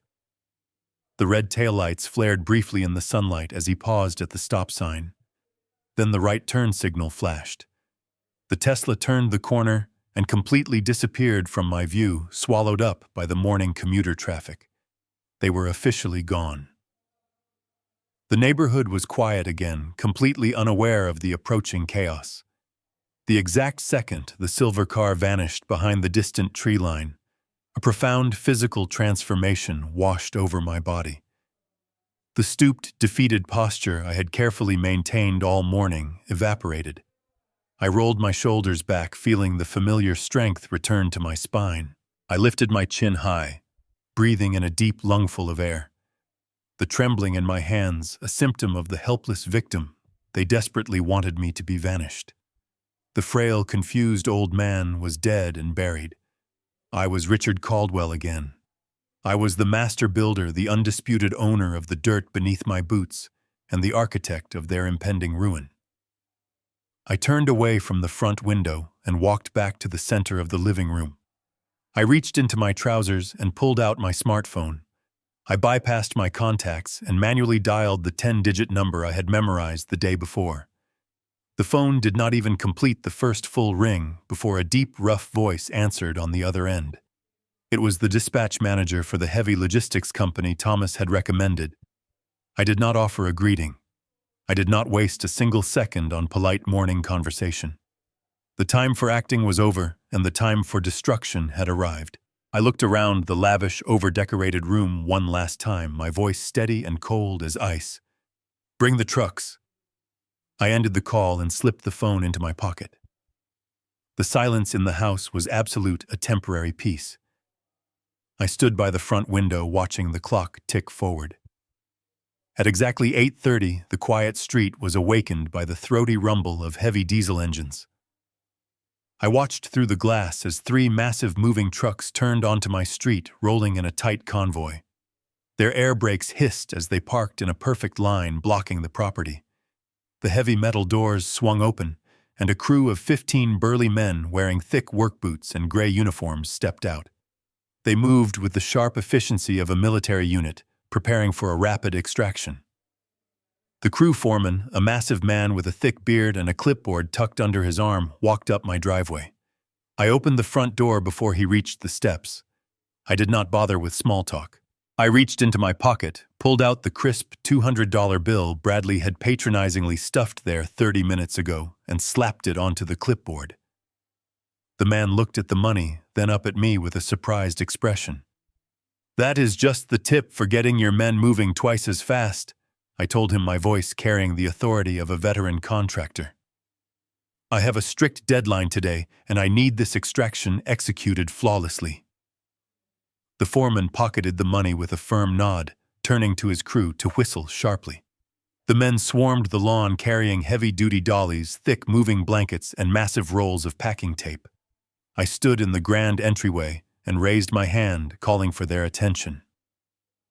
The 15 men stopped and looked at me, waiting for orders. "Listen to me very carefully," I instructed, making sure my voice echoed clearly through the living room. "You are not clearing this entire house. You are only taking the specific items I point out to you. If I do not explicitly tell you to pack it, you do not touch it. You do not look at it. You leave it exactly where it sits." I walked them through the house, pointing out the genuine pieces of my life. I directed a team to the dining room, instructing them to carefully wrap and box the antique rosewood hutch that belonged to my late wife.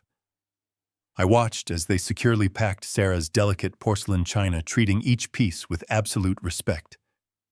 I sent another team down to the basement and out to the garage, ordering them to load up every piece of heavy machinery, power tool, and hand wrench I owned. Those tools had built this house, and they were leaving with me. I had them pack my heavy oak desk from the study, ignoring the chaotic pile of papers Bradley had scattered across the floor. The men worked with breathtaking speed. I walked from room to room, watching my 40 years of history being systematically boxed up and carried out the front door. As my genuine belongings disappeared into the bellies of the massive moving trucks, the absolute absurdity of Bradley and Megan's fake life was left on full display. I explicitly told the movers to walk right past Megan's imported Italian marble dining table. I told them to ignore the massive 85-inch television mounted in the living room and to leave the $8,000 velvet sectional sofa sitting exactly where it was. When the movers went upstairs, they walked right past Bradley's master suite, leaving their designer clothes, expensive electronics, and overflowing jewelry boxes completely untouched. One of the younger movers paused in the living room, looking confused as he stood next to a towering, incredibly expensive abstract sculpture Megan had recently placed by the staircase. "Do you want us to wrap this statue, sir?" the young man asked, wiping sweat from his forehead. I looked at the hideous piece of art, knowing she had put it on a high-interest credit card just last month. I shook my head slowly. "No," I replied, my tone flat and uncompromising. "Leave the statue. Leave the velvet couches. Leave the marble table. That is not my property. That is nothing but garbage waiting for the dump." The young mover shrugged and went back to carrying my solid oak bookcases. By 9:15, the house felt entirely different. The soul of the home, the items that held actual weight and memory, were completely gone. What remained was a hollow, echoing shell filled with expensive props for a stage play that had just been permanently canceled. The foreman approached me in the empty hallway, wiping his hands on his uniform trousers. He handed me the clipboard to sign off on the loaded inventory. "We have everything you requested, Mr. Caldwell," he reported professionally. "The trucks are fully loaded and ready to head to the secure storage facility you rented." I signed the final pass of paperwork and thanked him sincerely. As the 15 men filed out the front door and climbed back into their massive trucks, I knew my morning was still far from over. I stood in the middle of the gutted living room, surrounded by Megan's unpaid luxury furniture. The digital clock was ticking closer to 10 o'clock. The demolition crew from Lone Star Horizon would be arriving soon, and they would gladly crush all of this expensive furniture into dust. But I had a much better vindictive plan for their prized possessions. I reached into my pocket and pulled out my smartphone for the second time that morning. Thomas had not just investigated their massive credit card debt. He had also provided me with the direct contact information for the aggressive collection agencies hunting them down. I scrolled through my contact list, found the specific number for the asset recovery firm handling Megan's primary accounts, and pressed the call button. The absolute destruction of their fake empire was about to get incredibly personal. I pressed the call button and waited as the line connected. A woman with a sharp, professional voice answered immediately. I identified myself as Richard Caldwell, the legal owner of the property where Megan Caldwell resided. I informed the recovery agent that the debtor was not on the premises, but I was standing in the living room looking directly at tens of thousands of dollars of unpaid merchandise. I told her that I was permanently vacating the property in less than an hour, and if her team wanted to secure their assets before the building was legally transferred to a corporate developer and demolished, they needed to arrive immediately. The woman on the phone did not hesitate. She verified the address and told me she had 2 trucks operating just a few miles away. She dispatched them on an emergency priority order. I ended the call and walked over to the kitchen island, pouring myself a glass of tap water. I leaned against the counter, watching the digital clock on the oven tick forward. At exactly 9:15, the quiet suburban street was disrupted once again. This time it was not the clean crews of a moving company. 2 rugged flatbed trucks and a large unmarked cargo van pulled aggressively into my driveway, their tires crunching loudly against the concrete. Several men in heavy canvas work jackets jumped out, carrying heavy-duty straps, power drills, and moving blankets. They looked tough, efficient, and completely devoid of patience. The lead agent, a stocky man holding a thick binder full of collection notices and asset manifests, marched directly up to my front door. I opened it wide to greet him. He asked for Richard Caldwell, and I handed him my state identification card to prove my ownership of the property. He reviewed my credentials and then showed me the itemized list of Megan's outstanding debts. It was a staggering catalog of absolute vanity. I stepped aside and made a sweeping gesture with my arm, inviting the recovery team into the house.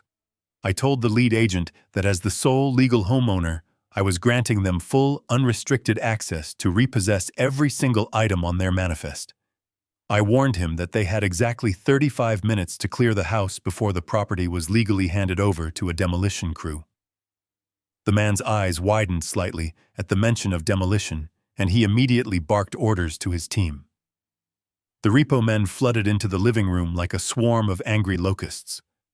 There was no gentle wrapping of porcelain or careful boxing of antiques this time.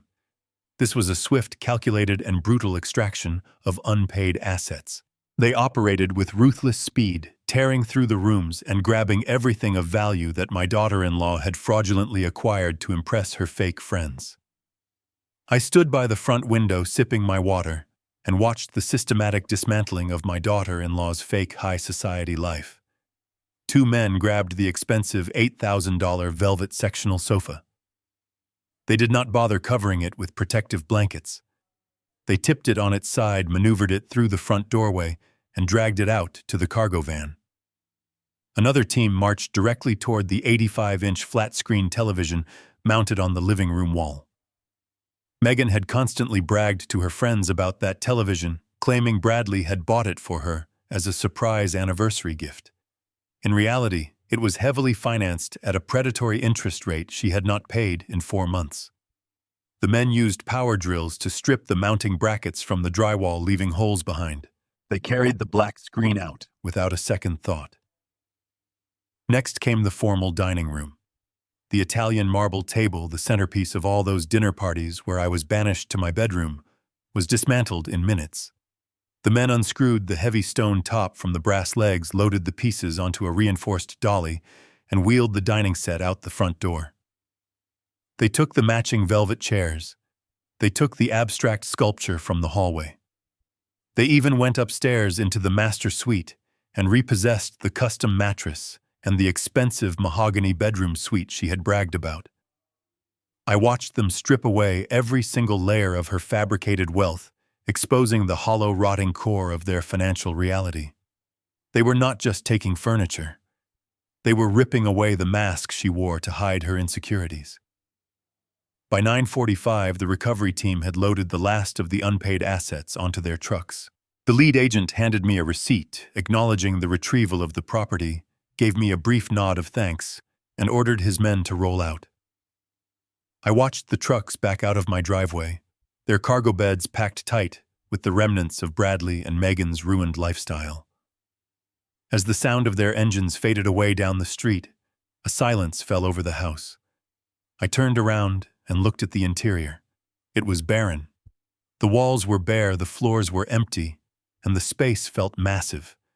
Without the expensive rugs, the velvet couches, and the designer decorations, it was just an empty box made of wood and drywall. I slowly walked through the gutted living room. My work boots thudded against the oak floorboards. The sound echoed off the bare walls, a rhythmic testament to my victory. I had dismantled their world. I walked into the kitchen, placing my glass on the granite counter. The house was dead. It was no longer a home. It was just an empty shell waiting for the final blow. The digital clock on the oven shifted to 9:50. The deadline was approaching. I walked toward the front door and looked out the bay window. A black corporate SUV was turning onto my street, followed closely by a pickup truck pulling a flatbed trailer. The new owners were arriving. The black corporate utility vehicle pulled smoothly into the empty space at the end of the driveway, its heavy tires crunching over the loose gravel. Right behind it, a heavy-duty pickup truck hauling a large flatbed trailer came to a complete stop. I looked down at my wristwatch. The digital display flipped to exactly 10 o'clock in the morning. The deadline had arrived with perfect punctuality. I opened the front door and stepped out onto the porch, feeling the warm Texas sun hit my face. 4 men wearing bright orange safety vests and thick yellow hard hats stepped out of the vehicles. The man leading the group was Marcus, the site assessor, who had briefly toured the house the day before. He was holding a thick plastic clipboard and bolt cutters. Marcus walked up the concrete pathway, his heavy boots echoing in the quiet suburban morning. He stopped at the base of the porch stairs and looked up at me with a professional, entirely detached expression. "Good morning, Mr. Caldwell," he said, his voice carrying easily over the low rumble of the idling truck engine. "It is exactly 10 o'clock. Lone Star Horizon is officially ready to take full physical and legal possession of the property as outlined in our executed contract. Is the structure completely cleared of your personal property?" I reached into the pocket of my faded flannel shirt and pulled out the heavy brass keyring. It held the keys to the front door, the deadbolt on my study, the back patio, and the heavy garage door. These small pieces of cut metal had represented my ultimate authority over this sanctuary for 4 long decades. I looked at them for a fraction of a second, feeling absolutely nothing but a profound sense of relief. I walked down the 3 wooden steps and dropped the heavy ring directly into his waiting palm. The metal clinked sharply against his calloused skin. "The house is completely yours," I replied evenly. "Everything I care about is gone." Marcus nodded and immediately turned to his waiting crew. He raised his hand and blew a short, sharp whistle. The 3 men sprang into action like a coiled spring suddenly released. They jogged to the back of the pickup truck and began unloading heavy sledgehammers, massive pry bars, and thick industrial power drills. The peaceful, quiet illusion of my former suburban life was instantly shattered by the loud, aggressive sounds of systematic destruction. One of the men marched straight up to the porch, completely ignoring me, and pressed a heavy power drill against the hinges of the solid oak front door.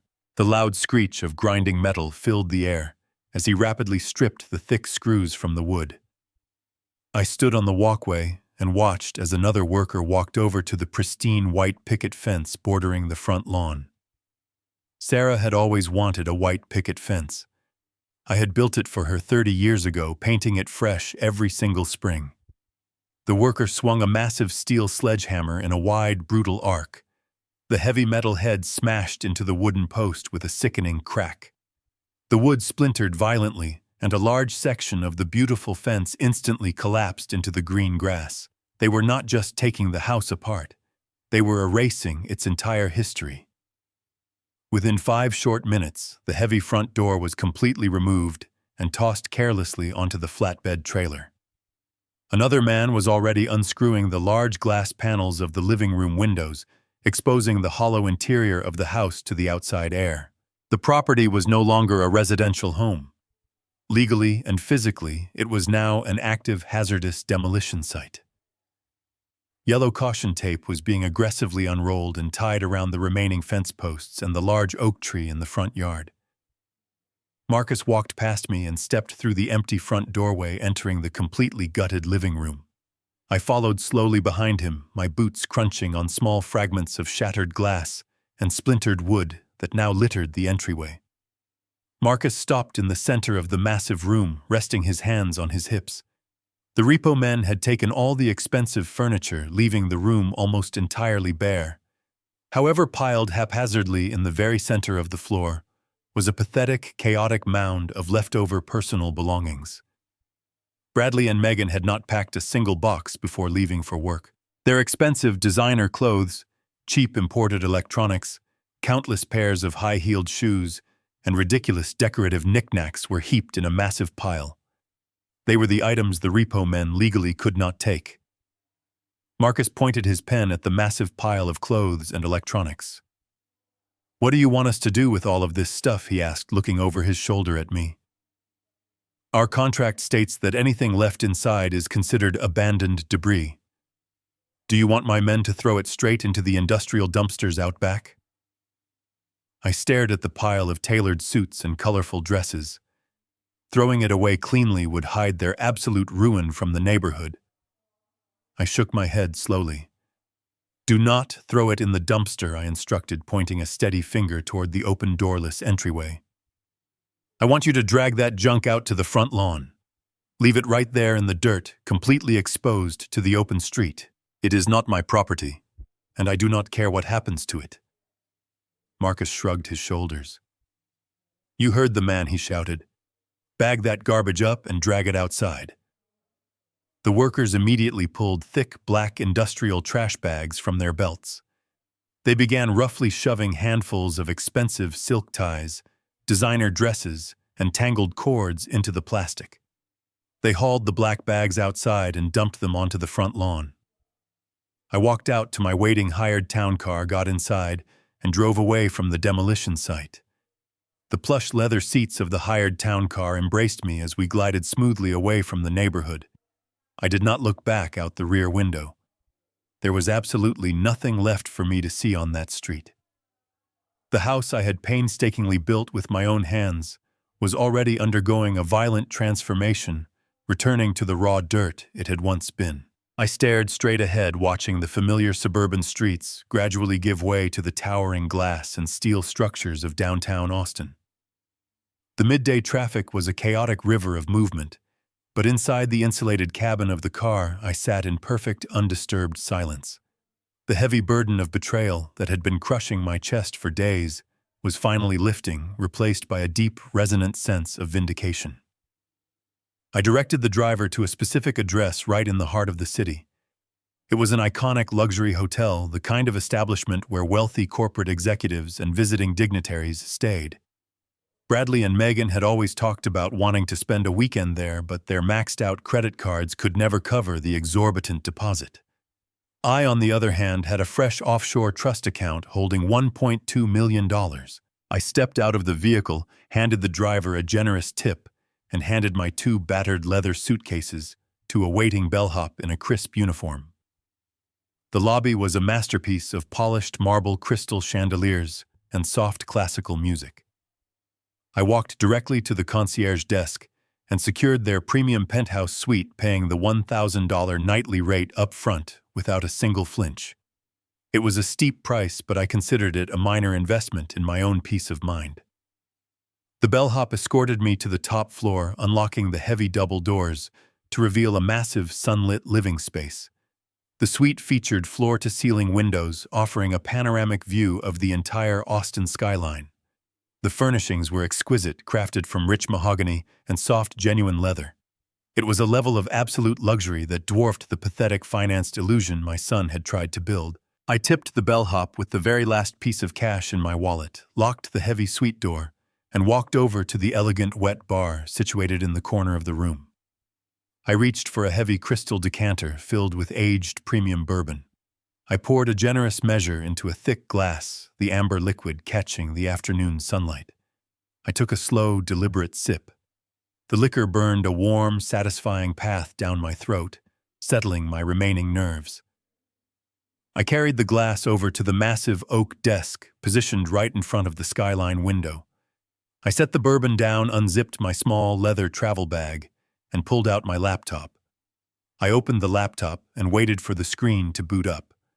While my son and his greedy wife believed I was a confused, technologically illiterate old man, they had severely underestimated my meticulous nature. Late Monday night, while they were fast asleep, dreaming about their future renovations, I had quietly slipped out the front door, wearing dark clothing. I carried a tall ladder and a small battery-powered high-definition 4,000-pixel security camera. I walked across the quiet street and climbed the massive ancient oak tree that stood directly opposite my property.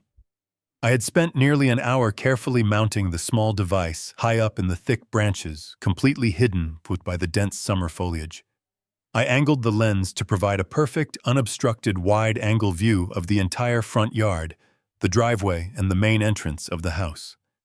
I had disguised the camera housing with brown tape to blend seamlessly with the tree bark. Now sitting comfortably in my air-conditioned penthouse suite miles away, I clicked on the secure application icon on my desktop.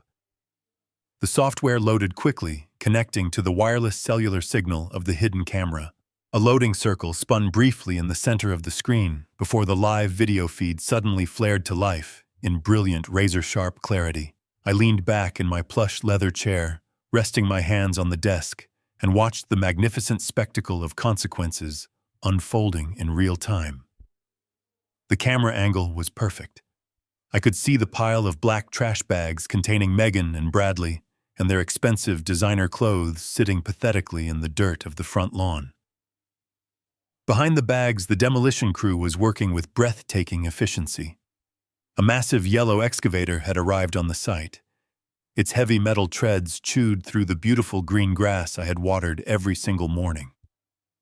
The large mechanical arm reached up to the roof of the house. I watched through the high-definition feed as the steel bucket scraped violently against the shingles, ripping them away in massive dusty chunks. The wooden roof trusses splintered and collapsed inward, sending a thick cloud of gray debris into the bright blue sky. The house was systematically being devoured, reduced from $1 million luxury home into a chaotic pile of industrial waste. Time seemed to blur as I sat there captivated by the absolute finality of the destruction. Hours passed. The bright afternoon sun slowly began to dip lower into the western sky, casting long, dramatic shadows across the ruined property. The digital clock in the corner of my laptop screen blinked steadily.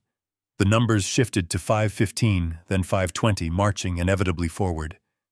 The demolition crew began packing up their heavy tools for the day, leaving the gutted, roofless shell of the house standing naked and destroyed in the fading light. The sun began to set, painting the sky in deep shades of crimson and burnt orange. 5:30 approached. The trap was about to spring. I reached out, picked up my crystal glass, and took a slow, satisfying sip of my premium bourbon. The amber liquid burned smoothly down my throat, a warm and comforting contrast to the cold, calculated reality playing out on my laptop screen. The digital clock in the corner of the display shifted to exactly 5:45 in the evening. The long shadows of the Texas sunset stretched across the ruined, chaotic landscape of what used to be my pristine front lawn. I leaned closer to the glowing monitor, my eyes locked on the live, high-definition video feed, broadcasting from the hidden camera nestled high in the branches of the ancient oak tree. The quiet suburban street was perfectly still for a few long moments. Then the sleek silver nose of his leased Tesla glided into the frame. The vehicle rolled smoothly down the asphalt, completely out of place against the backdrop of industrial destruction. I watched as the car slowed down, the red brake lights flaring brightly as it approached the property line. The vehicle came to a sudden, jerky halt right in the middle of the street. From my vantage point in the penthouse suite, I could vividly imagine the absolute confusion washing over my son inside that luxurious cabin. He had expected to pull into a smooth, freshly poured concrete driveway. Instead, he was staring at a violently churned path of raw dirt, deep tire ruts, and shattered chunks of gray stone. The heavy excavators had completely destroyed the approach to the property hours ago. The silver car idled in the street for a long, agonizing minute. Finally, the driver's side door popped open. Bradley stepped out onto the pavement, still wearing his expensive, tailored corporate suit. He left the car door hanging wide open, standing perfectly still in the street, as his brain desperately tried to process the impossible scene in front of him. The massive white picket fence was gone. The carefully manicured green grass was buried under layers of brown dust and broken lumber. A few seconds later, the passenger door opened. Megan stepped out into the fading evening light, her oversized designer sunglasses pushed up onto the top of her head. She was holding a vibrant, incredibly expensive leather handbag she had undoubtedly purchased using one of her hidden credit accounts. She took 2 steps toward the property line and stopped dead in her tracks. Even through the silent video feed, the sheer magnitude of her shock was palpable. Her shoulders slumped entirely, and her hands went completely limp. The vibrant leather handbag slipped from her fingers, plummeting to the ground and landing with a heavy thud in a pile of raw, dusty dirt. She did not even attempt to pick it up. She just stood there, staring blankly at the hollowed-out, roofless shell of the building she had arrogantly planned to remodel and show off to her superficial friends by next weekend. The beautiful bay windows where I had stood just that morning were entirely gone, leaving massive, jagged rectangular holes in the exterior walls. The heavy, solid oak front door had been completely removed from its hinges, exposing the dark, gutted interior of the house to the open evening air. Bradley finally broke from his paralyzed stance. Panic took over his movements. He broke into a frantic, uncoordinated sprint, his expensive leather dress shoes slipping and sliding across the treacherous, uneven dirt path where the driveway used to be. He charged up the remaining concrete steps of the front porch, completely ignoring the bright yellow caution tape flapping violently in the evening breeze. He burst through the empty doorway and disappeared into the dark, hollow belly of the ruined house. I watched the screen intently, taking another slow sip of my bourbon. The interior of the house was not completely abandoned. Lone Star Horizon had left a small night crew behind to secure the active demolition zone and prepare the site for the heavy wrecking balls scheduled to arrive the following morning. I knew exactly what Bradley was encountering inside those bare, echoing walls.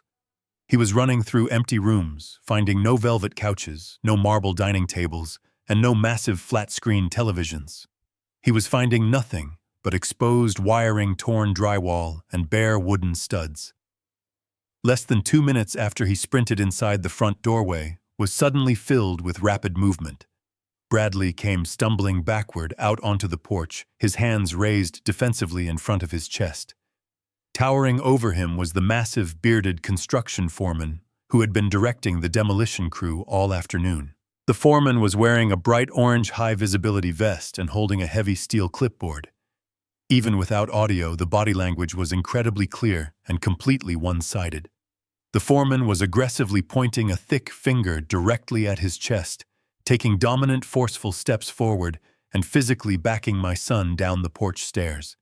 Bradley was gesturing wildly, pointing back at the empty house and likely screaming about his rights, his property, and his impending renovation plans. The foreman did not care about his tailored suit or his frantic, desperate yelling. He simply pointed his heavy steel clipboard toward a massive white metal sign that had been bolted to a sturdy wooden post near the street. The sign was printed with bold, impossible-to-miss red lettering. It clearly stated that the entire property was an active, restricted construction zone, exclusively owned by the Lone Star Horizon Corporate Development Group. It also stated that any unauthorized trespassers would be immediately prosecuted by local law enforcement. Bradley stopped gesturing entirely.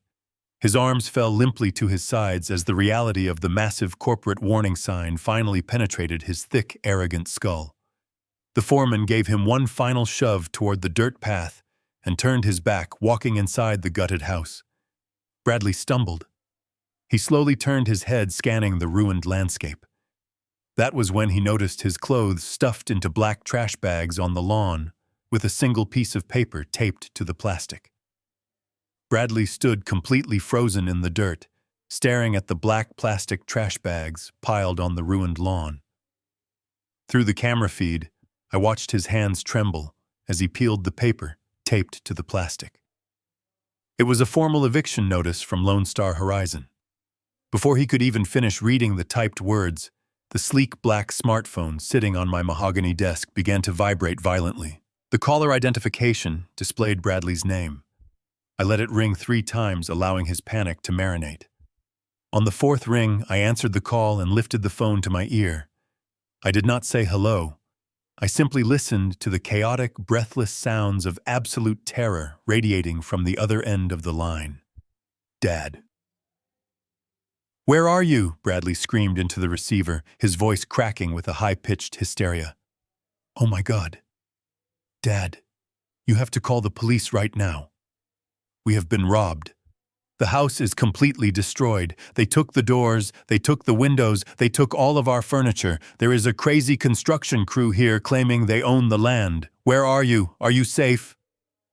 He was hyperventilating, consumed by the collapse of his reality. I took a slow breath, looking out through the floor-to-ceiling windows at the Austin skyline. "I am perfectly safe, Bradley," I replied, my voice as smooth and cold as a sheet of winter ice. "And you have not been robbed. A robbery implies that someone took something that actually belonged to you." A confused silence followed, broken only by Megan sobbing in the background. "What are you talking about?" Bradley stammered, the panic in his voice giving way to a sickening dread. "The house is gutted.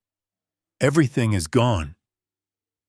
I took another sip from my crystal glass, savoring the absolute control I possessed over this moment. "You told me it was time for me to move out, Bradley. You sat at my kitchen island and told me I was no longer safe in the house I built. You wanted me out, so I moved out.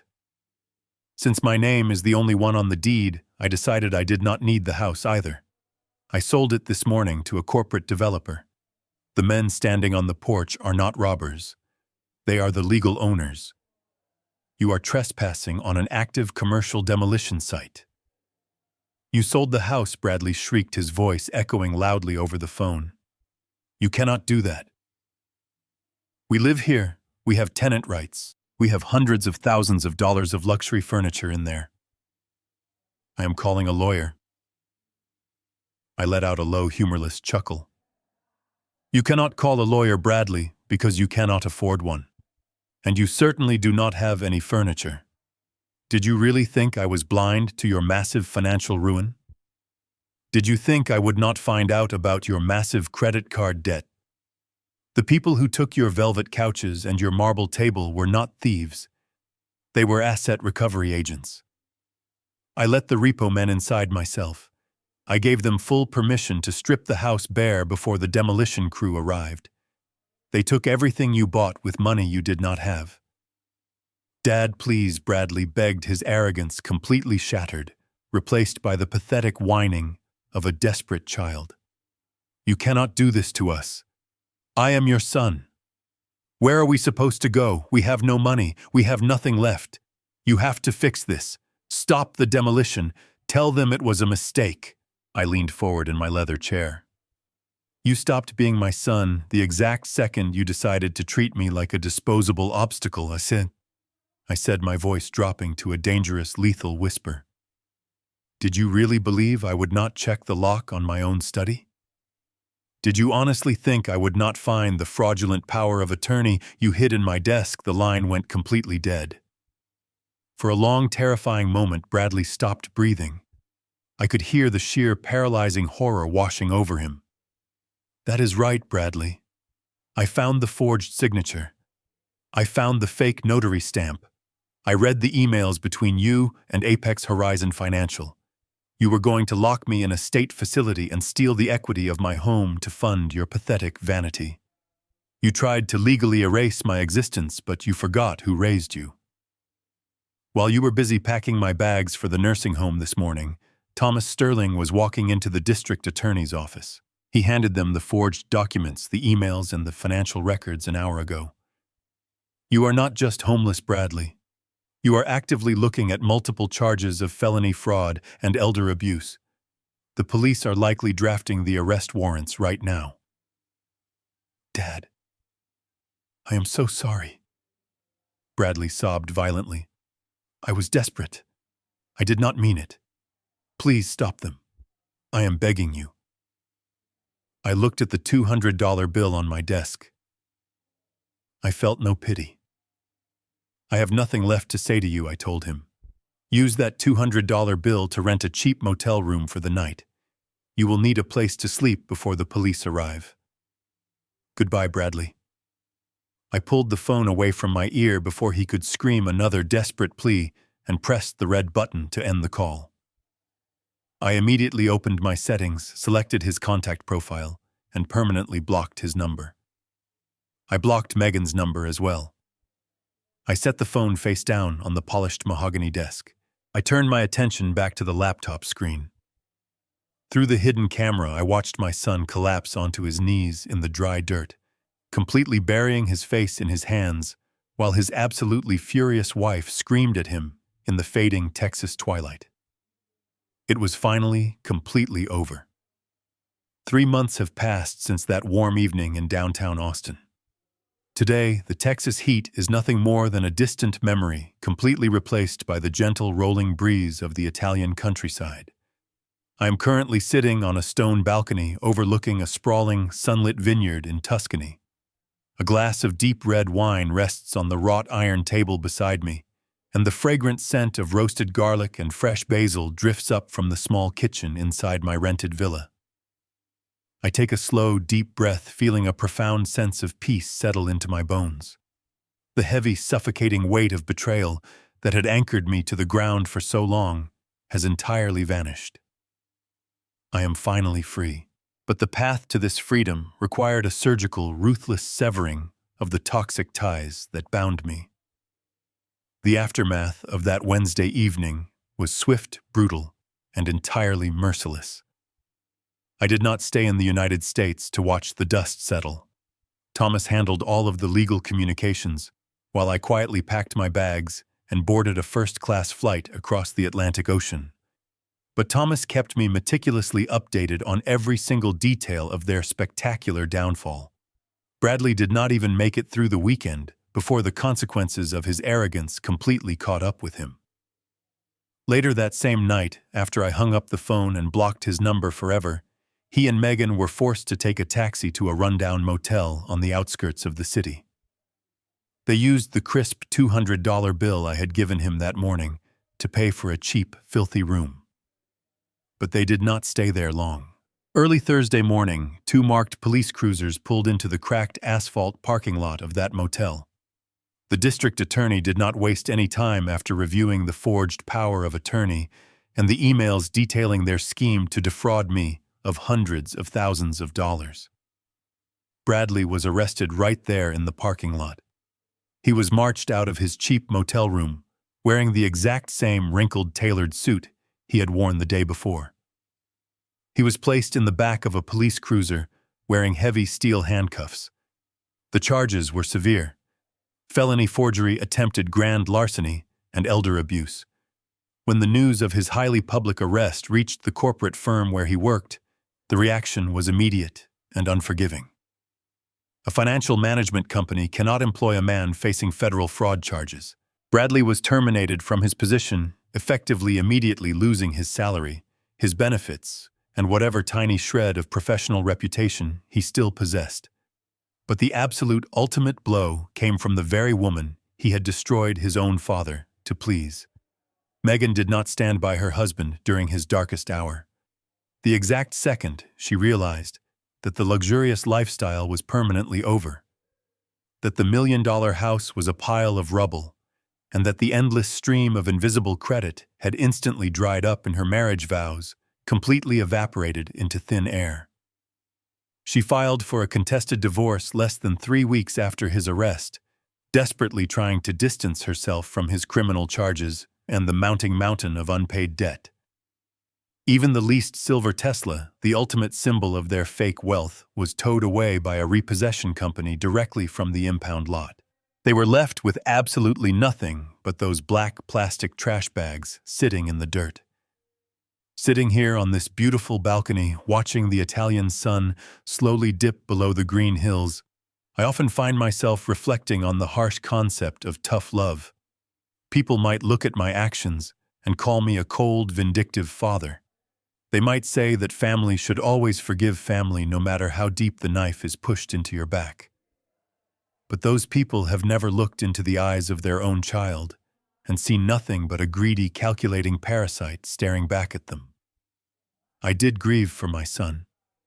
I mourned the loss of the boy I taught to balance a checkbook, but I realized that I had actually lost him decades ago. The man who forged my signature and planned to lock me in a sterile facility to steal my hard-earned legacy was a stranger. You cannot save someone who is perfectly willing to drown you just so they can stand on your shoulders. Sometimes the most loving thing you can do for a deeply flawed person is to allow them to face the absolute unfiltered consequences of their own actions.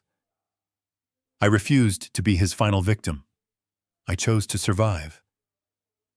Now I am living the exact life my beautiful Sarah and I always dreamed about when we were young and struggling to make ends meet.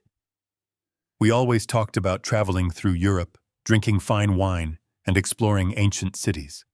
We delayed those dreams to build a stable foundation for our family. Now I am finally honoring her memory by living every single day to the absolute fullest. I am using the wealth we built together to see the world free from the heavy burdens of ungrateful children and toxic obligations. Some people might say I was too cruel to my own flesh and blood. They might argue that my retaliation was too severe. But respect is a currency that must be earned, and brutal betrayal must always be paid in full. I drew a hard boundary, and I enforced it with the only language they truly understood. What would you have done if you were in my shoes? Would you have allowed them to lock you away, or would you have torn the house down around them? Please let me know your honest thoughts about this situation in the comments down below.